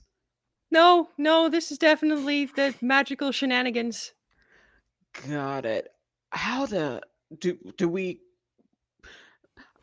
do we stop this or do we bypass to keep going? Because I don't know how to stop charging animals that are made of I not think if we organic find matter. out I think if we find out where it's coming from, that's a better chance of us stopping it than going after dozens of Yes. carousel animals there we have no way of catching up to, except I do with my Yes. broom, but just me, which isn't Oh, I helpful. forgot about your room. So, and as you all are having this conversation, the animals loop around, and like the rock itself is actually in the air flapping its wings in seemingly a way that you would think that it couldn't move because it's one solid thing. But they're all moving, and they loop around in a circle and then slowly drift back up to the merry-go-round and resume their positions, and then go still as if they had never moved at all. Hmm. Well, that turned out relatively harmless. I mean, that Just kind of looks panic fun. inducing. And as as the people are like scrambling off of these things, there are two small children that are like sobbing into their parents' skirts, like, that was so scary. I don't want to ride the ride anymore. A shame. Someone tormenting children. Hmm. Isn't it your job? Apparently, I need to clarify what I do. If you are a horrible person in your life, shortchanging people, not granting days off, being a union buster, these things of nature, just being an asshole, those are the people I go after. Children, they're just Okay. shitheads. I don't deal with that. That's Krampus's thing. Huh. Okay. I'm attempting to clip that, but I don't know if I can do that. We So can I do just that later. You're good. You're good. I I clicked the clip button and I was just like, it's just gonna sit there now. We can clip it later. It's good. Oh my god, I love it so much. I don't understand clips at all. Same. Barely. Just barely. Yep. But yes, that's not my job. I go after adults who are horrible people. You know, weirdly, Okay. I am playing Krampus on a Friday one shot on this channel, so Oh, full circle. Full circle. Yeah. beautiful. I'm not really And then sure the where the sorry. and then the director one shot was also like a Christmas Carol type of thing. So just everything is just repeating. Kara Yup. sort of tilts her head again. And is like, I'm not really sure where the line is between child and adult being horrible, but you do you, I guess. There's a line. Please just trust in that. All Okay. right, let's keep going. Yeah, let's go to the Iron Wheel. Wait, it's made out of iron? It's Ferris, Yes, of right? course. I still don't know what a Ferris wheel is. And Kara just points because presumably it's big enough to see over everything. So she just Oh, points. gods Yes. above. That is terrifying looking. So you continue along your way and you finally get to the center of town, and by now your detect magic has worn off, just so you know, Kara. So you get through and it's very crowded to the center of town, and there in front of you is this massive tree. It's easily like 50-60 feet tall, and it is towering over all of the buildings around it, and surrounding it is an ice skating rink about what would it be, 40 feet in diameter, with the tree at its center. And there are people doing all different kinds of tricks on the ice. There's a barrier around the ice skating rink so that people don't just randomly get on it and slip and fall. And about 20, 30 feet away from that is the massive Ferris wheel. So the Ferris wheel itself is about 60 feet tall. Let me double check. Yes, 60 feet tall. I remembered it. I actually did so much research to be like, how many chairs can be on a Ferris wheel? How tall are they normally? Anyway, 60-foot tall Ferris wheel, and it has 10 open air cabins interspersed evenly around. And it is being run by a halfling and a gnoll, both of whom are clearly wizards. They're kind of teasing each other as they work, and they're casting a spell that creates the air that makes the wheel spin. Yeah, and that's the space. There's also, there are a couple of little stalls all around. There's I can't not mention this one. There's a candle stall that has a large sign on the top of it that says Herschel's custom candles for all occasions. And there is a very cheerful, bespectacled man, with large nose, like tiny little glasses perched on his nose, and he has 8 goblin assistants who are helping. It is a very large booth with candles of all kinds, different styles and everything. So he has many assistants helping him as he works and sells his wares. Hmm. Terrifying. This is absolutely terrifying looking. Why would people want to be on this? Honestly, I don't know because it's run by wizards. At least if you built it with mechanics and gears, you would be able to rely on the metal of the structure itself. But like this, all it takes is for them to get distracted. That seems horrendously dangerous. Maybe they are magical backup. Like maybe someone did build it with the how you described it, and they're just assisting in case something happens. Can I investigate how the Ferris wheel actually works? Doubt. You can absolutely investigate. I think I'll probably just be on the lookout for any weird shenanigans happening. Mhm. Thankfully, nat ones don't really count on skill checks like this. It's a 13. Okay. That is an Well, it's not a nat insane. one. It's a 7. Weird. It showed Okay. me a 1 on the thing. It's a 7. Excuse me. It's a I 13. was gonna say that's It's a like- lot of bonus. What? How? How did you get your mod to like 12? The dice rolled like flashed red like it was a 1, but it's a 7. Oh, okay. That So makes it's a- more sense. You can check it in D&D Beyond if you want. It's It's a a s- 13. I it is a trust 7. you.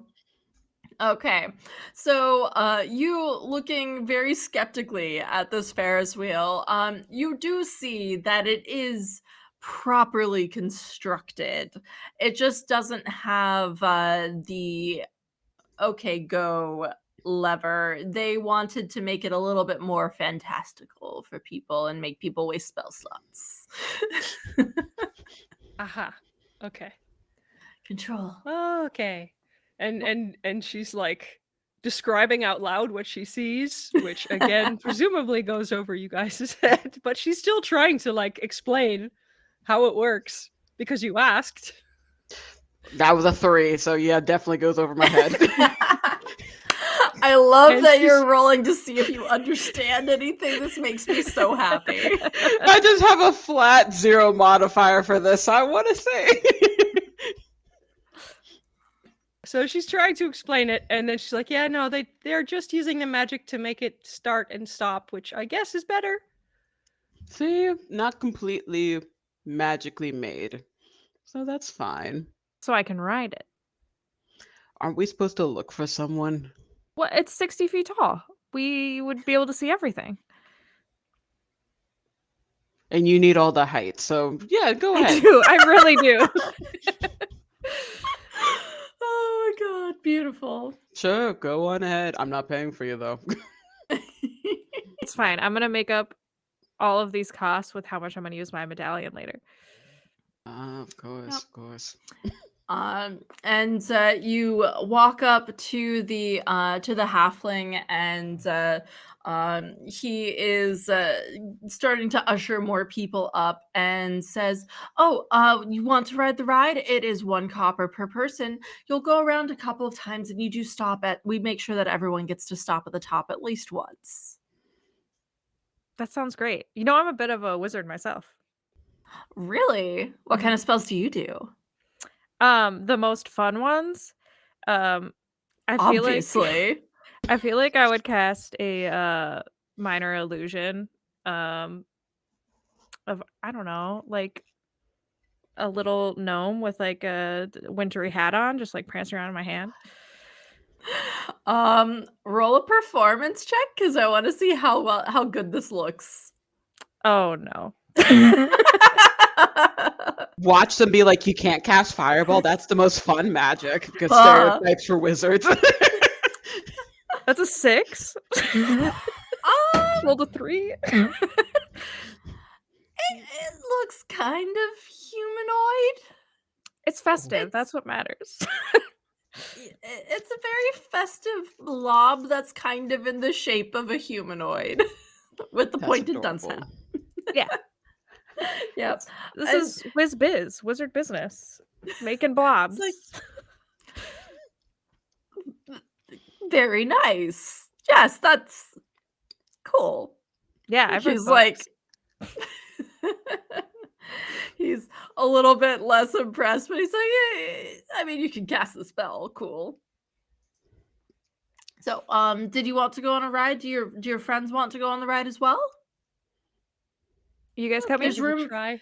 There's room for 4 in each of our cars. They're perfectly safe. You do not have to worry.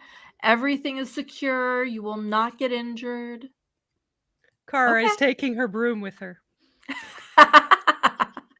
If I was meant to be in the air, I would have wings. No, thank you. Very valid. Okay, so he ushers the two of you in, one copper each, so on. You get into your own private, what's the word? Cabin. Open air cabin. There are like grates to hold to make sure that no one like accidentally falls out, anything like that. But it is open air, so you can easily look around. Who's going to spend money on glass for something like this? Let's be real. They get the Ferris wheel moving again, and it is gorgeous. Everything is shining, glittering lights. It is sparkles galore. The tree is lower than you once you get to the top. And it stops at the very top, and you're looking around. And I would love for you both to make perception checks.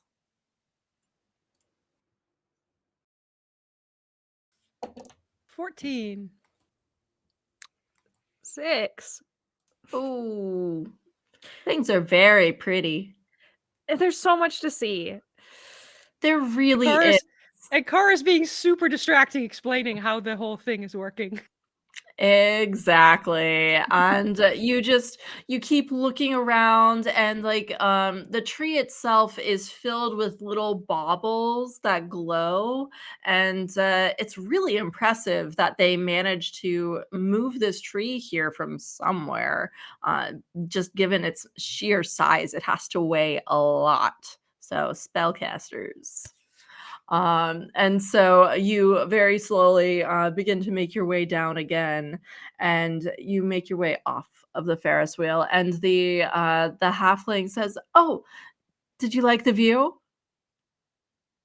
I loved it so much. I saw every single bauble, and the tree is really big, and I saw someone figure skating, and it was awesome. Was Well, my thank sorry. you, and you are always welcome back if you ever want to ride again. Have a good one.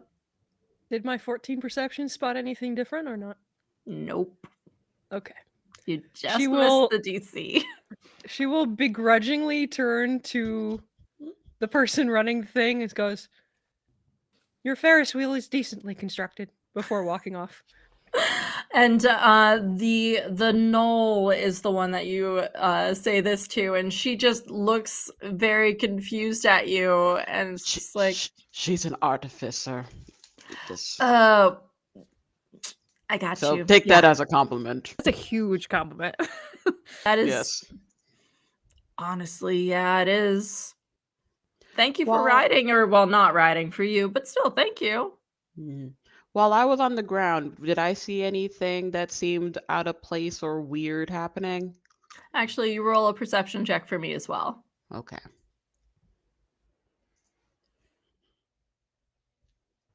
Dang, 13. 13, yeah, no.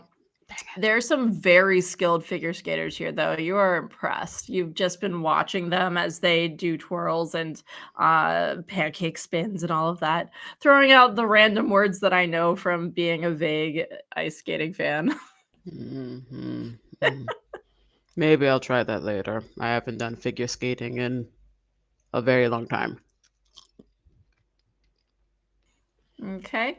And as you are all reconvening again, you look around, and suddenly you hear shouts, and you look over to the Herschel's custom candles for all occasions, and there is a candle that has lit a flame and is shooting fire 5 feet in the air, and it is setting the canopy on fire as a couple of the goblins and Herschel himself are trying to batter it out and get it to stop.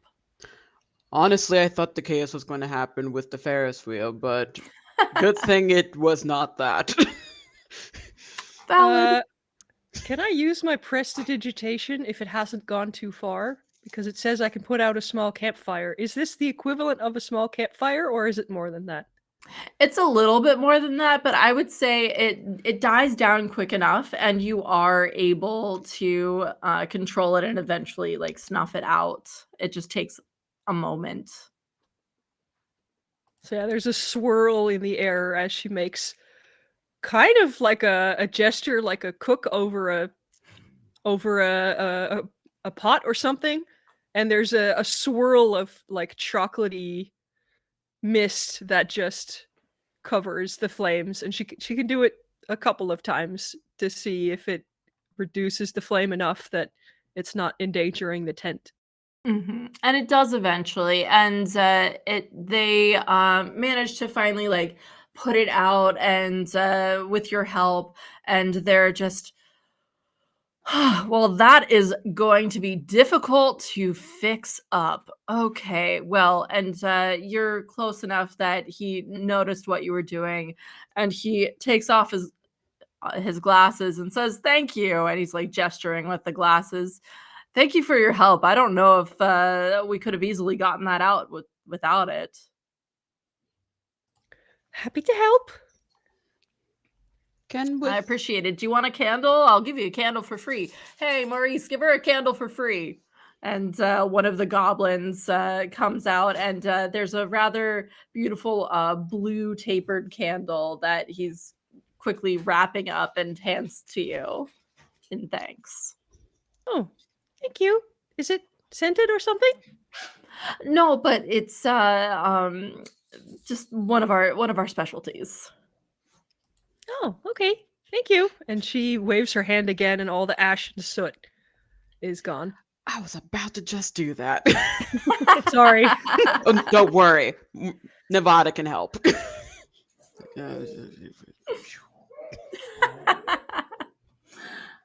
We have boofy dogs over here. Like, she can't fix it. She doesn't have mending, but she can, like, remove all the dirt and the soot. Just Mhm. clean it up a bit. Yep. So, yeah, it appears that there's no major damage here, fortunately. And I'm gonna have you all make another perception check. Come on. Come on. Natural 20. Thank God, because I had a 12. Oh, and what does Mac have? 10. Well, you know what? With that natural 20, Thank goodness. thank goodness, you're looking around and you suddenly see the flicker of brightly colored wings out of the corner of your eye. And you turn to look, and it's gone before you can really get a good look at it, but you saw color and you saw some kind of wing getting away. Oh, did you see that? Did you see that? No, I was distracted by these candles. What did you see? Some kind of winged creature. It went that way, I think. Hmm. Sure, we have no other leads. I'm just gonna grab this one. Okay. And it was sharp enough contrast against the buildings that are surrounding you that it seemed to have a bluish hue. And now that I've pointed it out, can they see it as well? No, it went around the bend before you could really Ah, get a okay. good look at it. Yeah. Well, lead us. Let us find this suspicious wing thing. Okay, Kara leads the way around the bend. Yep. So it had gone around whatever it was. It had gone around a couple of stalls, and when it left your vision, it seemed to have gone around to the other side of the tree. Oh, I think it went that way. I'm not 100% sure, but I think it went that way. Let's And so, continue. as a reminder for the visual, there's 20-foot radius ice skating rink all around the tree. Oh. Um, in pure Kevin McAllister style, I would love to try to slide across the ice on my knees, like through it, under people's legs, you know? I'm gonna say roll a stealth check for that because there are festival workers at the 3 entrances to this ice skating rink watching for people. Jumping the barrier. Yeah. Yes. 16. 16. Shockingly, no one notices you as you hop the barrier and skip the required ice skates that attach to your boots. Who needs those? And you start to wriggle your way through. I think you're gonna need to make a dexterity saving throw here, though, because there are people zipping around on ice skates. Oof. 8. You're a rogue! I didn't roll very well. Amazing. Oh, beautiful. So you no, go ahead. Oh, I was just so excited to be on the ice. So you are crawling your way through it. It's kind of like army crawling your way through, and you hear a shout, like an exclamation of shock, "Get out of the way!" And you do manage to roll over before someone just completely beefs it, tripping on your body and stumbling to the ground. They do not actually injure themselves, but you absolutely got uh hit by someone and they fell over you. Is your pride wounded? Are you saying this to Mac or the person? to Mac. Not as much as it should be. Sorry. I'm gonna go up to the guards and just explain I'm an ice ganassi. I don't need skates. Because I have the so for you, Anya, Mhm. my trait is sure-footed, and it is Okay. explained as you can move across an icy surface at your normal movement rate without any danger of slipping or falling. Okay. I don't They need your skates. they look a little bit confused and they're like, you still have to pay the entrance fee. That's fine. I'm just saying I don't need your skates.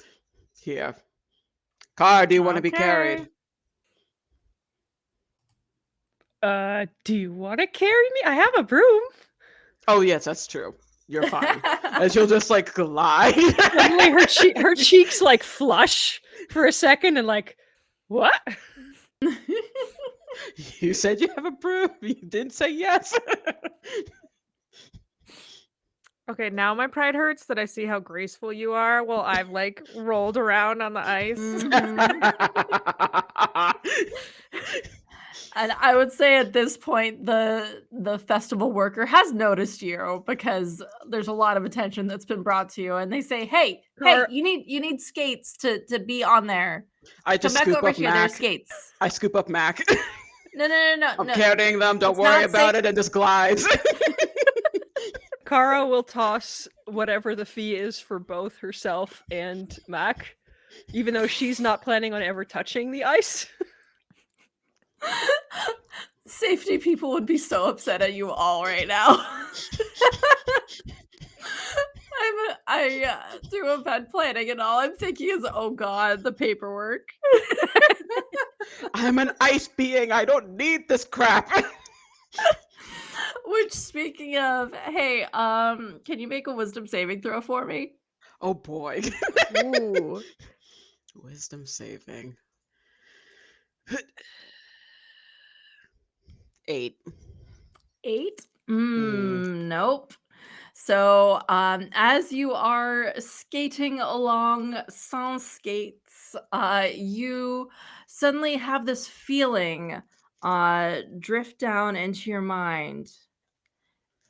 And then your body starts doing those skillful twists and turns that you remember from your younger years. You spin around in intricate things while having Mac in your arms.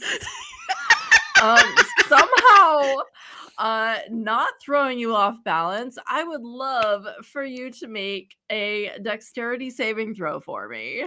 Oh, as you goodness. are spinning and trying to do a quad salto or something. 23. 23 completely successful. You land it so perfectly. And it is just gorgeous and artistic, and you have no idea what brought this about, but you very successfully land on your own 2 feet, and you feel that suggestion fading from your mind. Mm. Mac was like adding flourishes for you in your arms. Just like toss her sometimes, just like lifting her. Thank you Yep. for cooperating with that. That was odd, but fun. Cora claps enthusiastically and then goes, we were chasing something, and just zooms towards to where the thing disappeared. Mm-hmm. So you zoom around to the other side of the tree, and man, that broom is so useful. Do a perception check with advantage for me.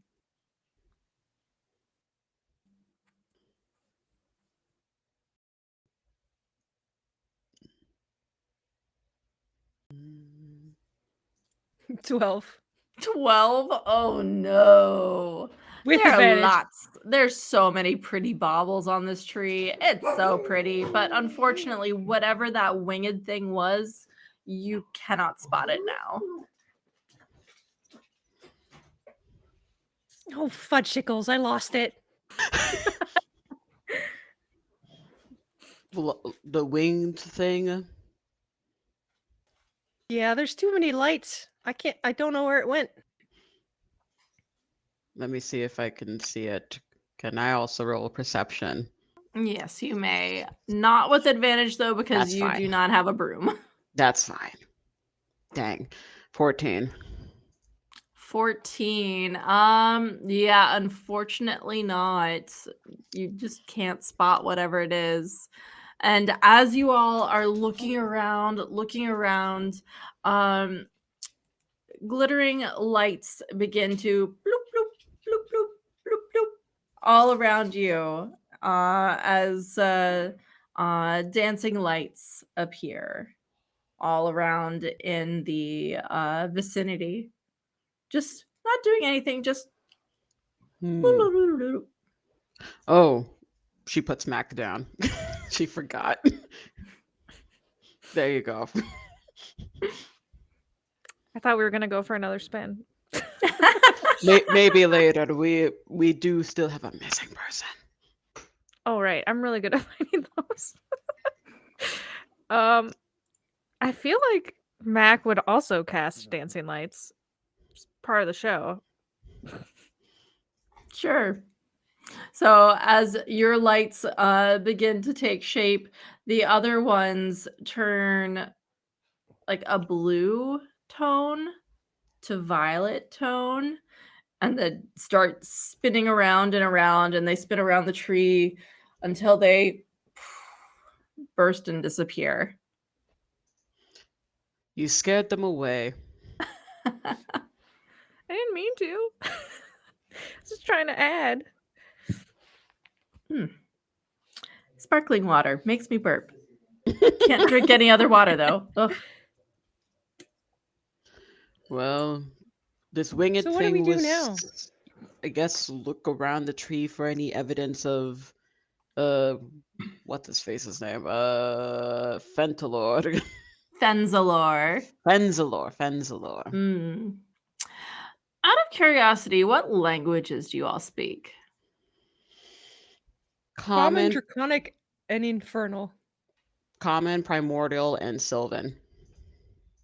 Common Okay. gnomish and thieves can't. So, as you all get closer to the tree, and I would say, Kara, you are, I would say you're probably continuing to spin around the tree trying to find whatever that was. Is that a fair assessment? Yep. Okay.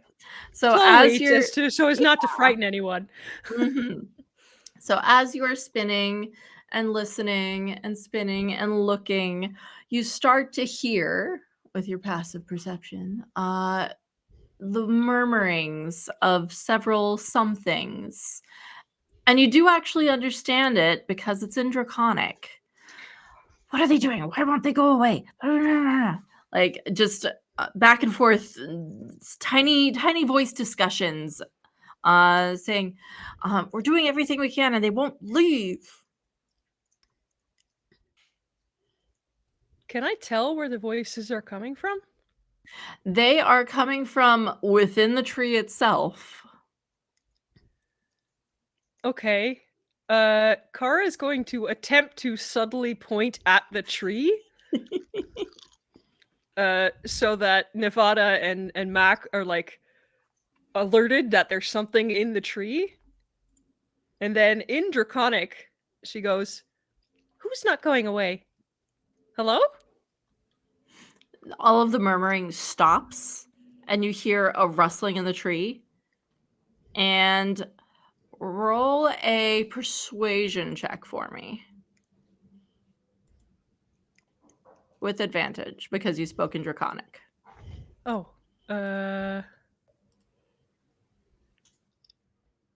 21. 21. Holy cow. You are a good, like, 30, 40 feet up the tree at this point. Oop.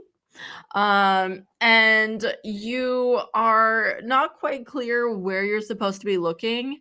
And so down to the left, a little bit lower than you, you see a series of heads bloop, bloop, bloop, bloop, bloop, popping out.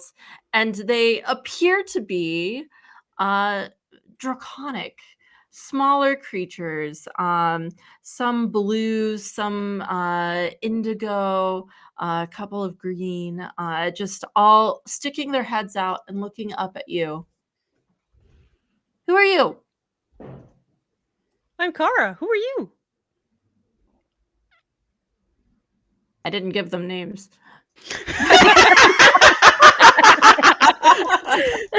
Didn't expect us to ask. Tom, Dick, and Harry. Yep. Yep, sure. Tom, Dick, and Harry. No. You belong here. Who are you?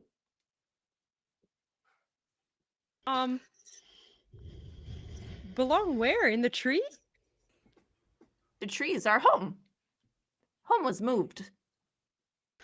Oh, I see. Are you Oh, the pranks. ones? Yes, I was about to ask that. You know those pranks are hurting people. They need to move our tree back. Back where? Forest. That is where we belong. We don't belong in this loud, busy place.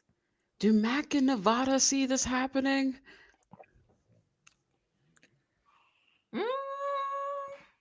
I mean, I would say at the did point them moment- at the tree, but You did point at the tree. I would say you can see colored spots of something, Okay. but you can't quite tell because it's about 40 feet up. So we It's a just little see too far Kara away. talking randomly to the tree. you can't tell Exactly. that Kara is not like in an aggressive like fight mode. She's just like talking to something. And it's like Mhm. guttural draconic. It's just you're like Yep. growling from up on your broom. We're just like, Mhm. Pretty much. Huh. Odd. Yep. But she's doing Well, okay, I suppose. I don't know if we can move the tree, but maybe we can move you back to the forest. Would that be okay? The tree is our home. We want tree. Oh. And they well, look down a little sad. Well, they kind of took the tree to use it for something else. I don't know if you can get it back. I can ask. If But you have help. to promise. But you have to promise no more tricks while I'm asking, okay? While asking, if say no, we tricks. If say no, we'll figure something else out. We will find you another tree. Maybe. Kara, Because- what the hell is happening? And I'm going with this because you rolled a 21 on your persuasion, so. Just a sec. See, I can speak this language. I want to help you, but not everyone will want to help you. Some might want to hurt you, and I don't want to do that. If someone hurt us, we hurt back. And you That's see now, understandable, but so they're coming out a little bit more, and you see now their wings are like butterfly wings, kind of oh, shifting back and forth. pretty wings. You friend, you help us? I will help you. If you promise, no more tricks. Okay, no more tricks. And the violet one, the one who seems to have been most talking to you, suddenly shifts and goes invisible, and you feel it curling around your neck and settling there. Oh. Now you help. She gives sort of a if it lets her, she gives sort of an awkward pat, like a gentle pat on its head. What does this? Okay. I'm Friend gonna go help. down now. I'm gonna go Okay. down now. Okay. And she'll just sort of gently float down. So this tree is the home to the creatures that have been causing shenanigans because their home got uprooted and moved. In common. Ah, capitalism. Got it. Yeah, I think perhaps this Ferris wheel might need to be constructed with actual metal and timber rather than a giant tree. But I guess we have to So, go back to what's her face. do you know what happened to the Harrington being? Again, Fenzalord. Harringen. Harringen. Oh, and Fa she'll turn down because you can't see it, but she'll tilt her head down and then in Draconic again. Have you seen Bunny? Big Bunny's over there. They just, well, you can't see anything. You just feel the movement of the nose against your cheek. And like you get the sense, okay, well, it's here, so that way. And it's the giant bunny racing. No, a bunny on two legs, wearing clothes, like me. You are not a bunny. No, I'm not. I forgot. I can't speak the language. I almost said something. It's like, no, clothes like they are. And it thinks for a minute, and you feel kind of ruffling of its limbs as it kind of does like the cat paws thing. Oh, is And then it bread? yeah, exactly. And then it goes, mean man steal tree. Oh, he's the one who stole the tree? He stole And home. you can probably see the clothing moving where it's like pawing at her clothes. I think you have something touching your clothes. Yeah, it's one of the creatures. Oh, can you please interpret? Because we don't know guttural like growling. Oh, sorry. Well, apparently I forgot his name. I'm so bad with names. I'm so Fenzalor. sorry. Fenzalor. Frenzalor is the one who stole the tree. Mm-hmm. They haven't told. You hadn't. Is this a he or a she or a they? The thing that's on my You shoulders. don't know. It hasn't told me where it is, but he just said mean man stole tree. Well, we already knew that from the documents you found that it was purchased or something.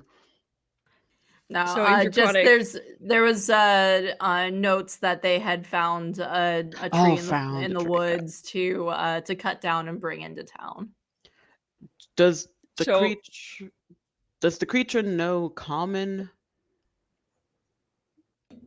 So we can at least maybe give insight as well. I would say roll. Would this be considered animal handling or arcana? Yes. Roll an arcana check for me. Me? Yes. Okay. because you're the one asking. Okay, 18. 18. Well, with that roll, that these, even though you haven't gotten as many glimpses, but the fact that it's speaking Draconic, it's smaller and clearly wrapped around um, Kara's neck. You get the sense that, with all of those tricks and everything, okay, this must be a fairy dragon if it's able to go invisible and cast spells and do all of these things. Of And fairy course. dragons also speak Sylvan. Hold on. Let me get to Kara's level real quick and like seem like I'm looking towards the dragon. Can you understand my language? As she says in Sylvan. I'm gonna see if you're talking to its butt. Please. You're talking to its butt right now. I don't know where you are at, but can you understand this? Kara gently points, like, on the other side of her neck. My apologies. You, can you hear me? Yes, I understand you. All right. Listen, I understand that your home was uprooted from you without your consent or your permission, and this was done by a very foolish man who did not do the proper checks and balances. I understand this, but you can't go around kidnapping people and also throwing shenanigans to those who are not involved in these tomfooleries. So, We did not kidnap. Not really. insight check that. Yeah, go ahead and roll an insight check. Now it's us who have Dang no it. idea what you're talking about, but it's fine. 10. Oh, sorry. 10. I was saying you shouldn't kidnap people. Okay, yeah, 10. Yeah, you can't tell. It's invisible right now. Fair enough. It's hard to judge body language and words just from an invisible creature. So it continues. Mean Bunny Man moved our tree. Cut the bottom and moved. We want to go home. All right. So, this may require a druid for this. How about this? What we can do, let the let us know where the bunny man is so we can get him back to his people because they are worried and panicking. Doing so, we'll demand that he returns the tree. Are you okay with waiting a couple days for the festival, or do you require to be sent back now? Because this is something that lasts for some time. And it's kind of, you can see its paws doing the thing on the fabric at least. It seems to be thinking, and it goes, okay, we wait, but must go home. Don't worry, I will threaten the hell out of that man. It will be done. Good. But yes, please let him go. Let us know where he is and send him back to his people. They are extremely worried. Mean Bunny Man is under the cart at at the drinking station. People think he's drinking, so they leave him alone. Kara sort of interrupts and goes, "That was an evil laugh. What was that for?" Recapping. I was able to convince them that they can stay for a little bit as the festival continues, and we will force the bunny man to return the tree to where they are. He is currently at the carts, drinking under the table, literally. Oh no, he no drinking. He's asleep. Sleeping under the table. Okay, and she just sort of scritches its head again. Thank you. I'll pick up Mac and glide so we can get back to the drinking area. Mac, you are now a toddler. They don't have skating shoes, so just pick them up and just glide towards the drinking area. As Kara is floating along on her broom in the direction of the drinking cart, she pulls out a little chocolate. Do you eat chocolate? Is that a thing you eat? The chocolate disappears from your hands and it munches. More, please. That's not gonna Aw. make you sick, is it? I don't know. How about we wait and see if it makes you sick? If it doesn't make you sick, you can have some more, okay? And you can feel it nodding against your cheek, and it goes, okay. Okay, and she'll scritch it under the chin as Mm. they head off. Yeah, and so you make your way back to where there was a drinking competition. There's like an ale cart that has like non-alcoholic cider, ale, a couple of other options for their drinking competitions that they do like a couple times a day. Excuse me. And with the fairy dragon's directions, you do manage to find Fenzalor passed out underneath the drinking cart. It's just his feet that are sticking out from between two of the casks. I So yank him people out. are, yeah. So people are just like, oh yeah, this dude's sleeping. Whatever, just let him go. So you kick him. Oh no, I yank him out. Oh, you yank him out. Okay. He comes to as you are doing this, and he goes, huh? What's going on? Huh? We're talking later, and picks him up by the scruff and then heads back to his outfit. He's just like kicking his feet and we're like, who do you know who I am? Oh, that's a lot. Oh, ow. Oh. And so you bring him back to the office, and Sandara is there. She's just pacing up and down like the 10-foot space that she has to pace. And she looks up and goes, You found him! Oh, Fenzalor, where were you?" Under the spell of the creatures whose home he stole to make the Ferris wheel. Oh, well, that's just perfect, isn't it? Fenzalor, really, what were you thinking? I just can't. And she's like lost for words. And he goes, Sandara, this festival is too much for me. And he like big ol' yawn. I promote you. You're in charge now. This is just no. There are too many things going on, and I am exhausted. What a man. Just what a man behavior to thing to do. It's like, oh, I did all of this shit. I'm punishing on you. Yup.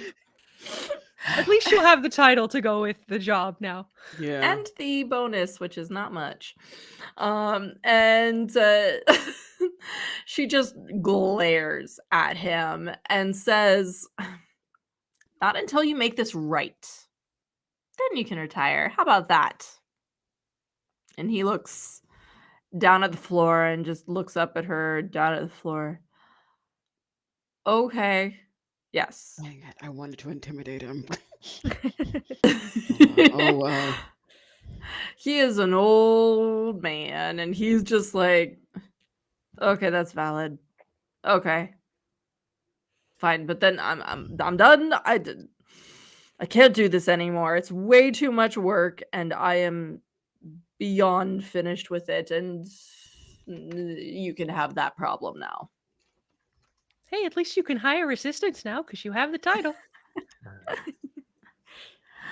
This is very true. Not only that, but the creatures that are living in the tree right now. Maybe you can work with them to have good shenaniganry happen and not chaotic ones while they're staying here until the tree is fixed.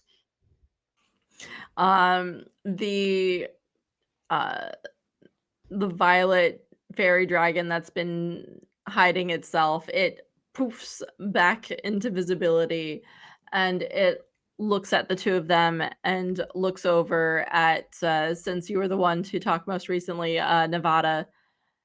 Are they going to move the tree? Are you gonna move the tree, homegirl? Of course I am. That wasn't my idea in the first place. That was all Fenzalor's idea. And he's just like at the point now where he does not want to be any part of this conversation. He just wants to do the thing that he was tasked to do and be done with it. If you want, you could commission the Artificial Guild for, an entirely man-made structure so we don't steal creatures' homes. Let's talk about it afterward. Obviously, it's going to come out of Fenslow's pocket because he was the one responsible for it. Isn't that right? Roll an intimidation check. Yay! As is the druid needed to fix the tree. Nat 20 plus 7. Amazing. Poor man. This And you poor just see man. you see just like spectral, like shadowy tendrils like come out slightly as she just leads close to him. Yes, you're paying for it. And he's cowering from you at this point, and he's just like, yes, I'm paying for it. How much is it gonna cost? You'll We'll find out talk later. about that later. I got to do my job on vacation. Wonderful. And Sandara says, thank you so much for all of your help, genuinely. And she reaches over into her desk and procures the 3 tokens. Here for all of your trouble. Seriously, have fun at the festival. Don't spend too much money because it comes out of the festival funds, but you deserve it. You deserve it. Absolutely. Thank you so much for everything. Kara points to the violet dragon still on her shoulder. They deserve it too. I'm getting extra for them. Yes, that's very fair. Absolutely. Get whatever they want. Well, whatever food they want. What do they eat? She's like thinking to herself now. Apparently chocolate. Interesting. Has it gotten sick in the meantime? Nope, hadn't gotten sick. It is a Fey dragon, so I think anything really works with them. Mm-hmm. It's great. So since we did agree that I would give it another one if it didn't get sick, I give it another one. It eats it very happily, and it's very strange because it's like throwing it up in the air and kind of playing with it as it chomps down. It just goes yum yum yum. Sorry, what were you gonna say, Mac? Just that I would love if you can translate, because I think me and the fairy dragon can come up with some really good pranks in the meantime. I think it can also speak common if it wishes to, so you could talk to them yourself. Have fun, Mac. Hello? They don't speak common. Dang it. We'll translate. We'll translate then. It looks at you curiously. It's like, We Yeah. have a trickster with us as well. We can She says cast hello. illusions to make all of the baubles look like butts or something. It's gonna be great. Begrudgingly, I will say that. and I would say with that, the winter festival, the Starlight Festival, has been saved. Huzzah! Woohoo! I hope that everyone enjoyed the game today. I had so much fun DMing this. It was my first time DMing on stream, and I had so much fun. Thank you all for everything. The giveaway is closed for the copies of the module. So there are 2 PDF modules available for the giveaway, and I believe that I am supposed to announce the winners. So we will see. But while we're waiting for that, if everyone would do their outros. So let's start with Arc. Hi, I'm Arc. I'm Arcanian Ending Everywhere. I played Mac, who was the Kevin McAllister Home Alone inspired character. And I'll be back on this channel Friday for another one shot. So thank you so much, Anya. This was Yay! delightful. Yeah, I'm glad that you had fun. And then let's do Ava. My darlings and dears, it's your mother Ava here. I played Nevada Drogo, who was the Ghost of Christmas Future inspired character, and you'll see me tomorrow for a one shot, which is going to be depressing to counteract this happy-go-lucky one. So that'll be fun. Perfect. But you can find me at Sakikumumai mostly everywhere. Yeah. Yeah, perfect. And then Never Squid. Yeah, hi, I'm Nev. I'm at the Never Squid on all the social medias. I'm your friendly neighborhood squid person who is not related to Cthulhu, I promise. And you can find me here on the Girls Run These Worlds channel. I am a player and producer, and every other week on Tuesdays at I think 3 p.m. Eastern time. Yes, I'm playing on Alec Azam's channel for a D&D miniseries called The Squid Menace. No, I'm not the Menace, I promise. And I think that's it. Yay! And I should probably mention myself. Hi, I'm Anya. I have been your DM this evening in my case, because it is 11 p.m. And you can find me literally everywhere at Lalian Cosplay, except for on Start Playing, where I'm a pro GM, and I am just Lalian there. I run all kinds of one-shots and things that I've written, as well as other fun stuff. And I will also be on the game that Anne is running on Tuesday of Regency: A Winter Masquerade at 1 p.m. Eastern Time on Tuesday. And I should probably talk about some other things too. So we have, let's see, a bunch of shows coming up. So the next one today is at 7 p.m. Eastern Time. There's Monster Hearts 2 with Angela. And I already talked about it, Tuesday one. The games that we had yesterday are still available as VODs. There's Oops All Kobolds. It was the director's game with Lauren Oboe as the DM. And there's also a very Morkborg Hanukkah with Fleets. Hanukkah, yay. Let's see. And then if you want to ensure that women and femme-centric content like this continues to get made and the women and femmes putting in the work get fairly paid for it, follow us here on Twitch and Twitter, throw us a Twitch subscription, renew your free Prime sub, or drop us a couple bucks on our Ko-Fi. It all goes to this incredible cast and the entire team that helped get us here. So do we have the giveaway thing? I Yep. don't. Okay. So let's see who won. Oh, is it in the chat? Yes, it is. Okay, sorry. So the winners are Kat the Lore Mistress for the sub giveaway and Roll for Felicity. So congratulations. Please on Twitter send me your email addresses and I will send you the links to get the free copies on DM's Guild. So thank you for entering. Thank you for watching.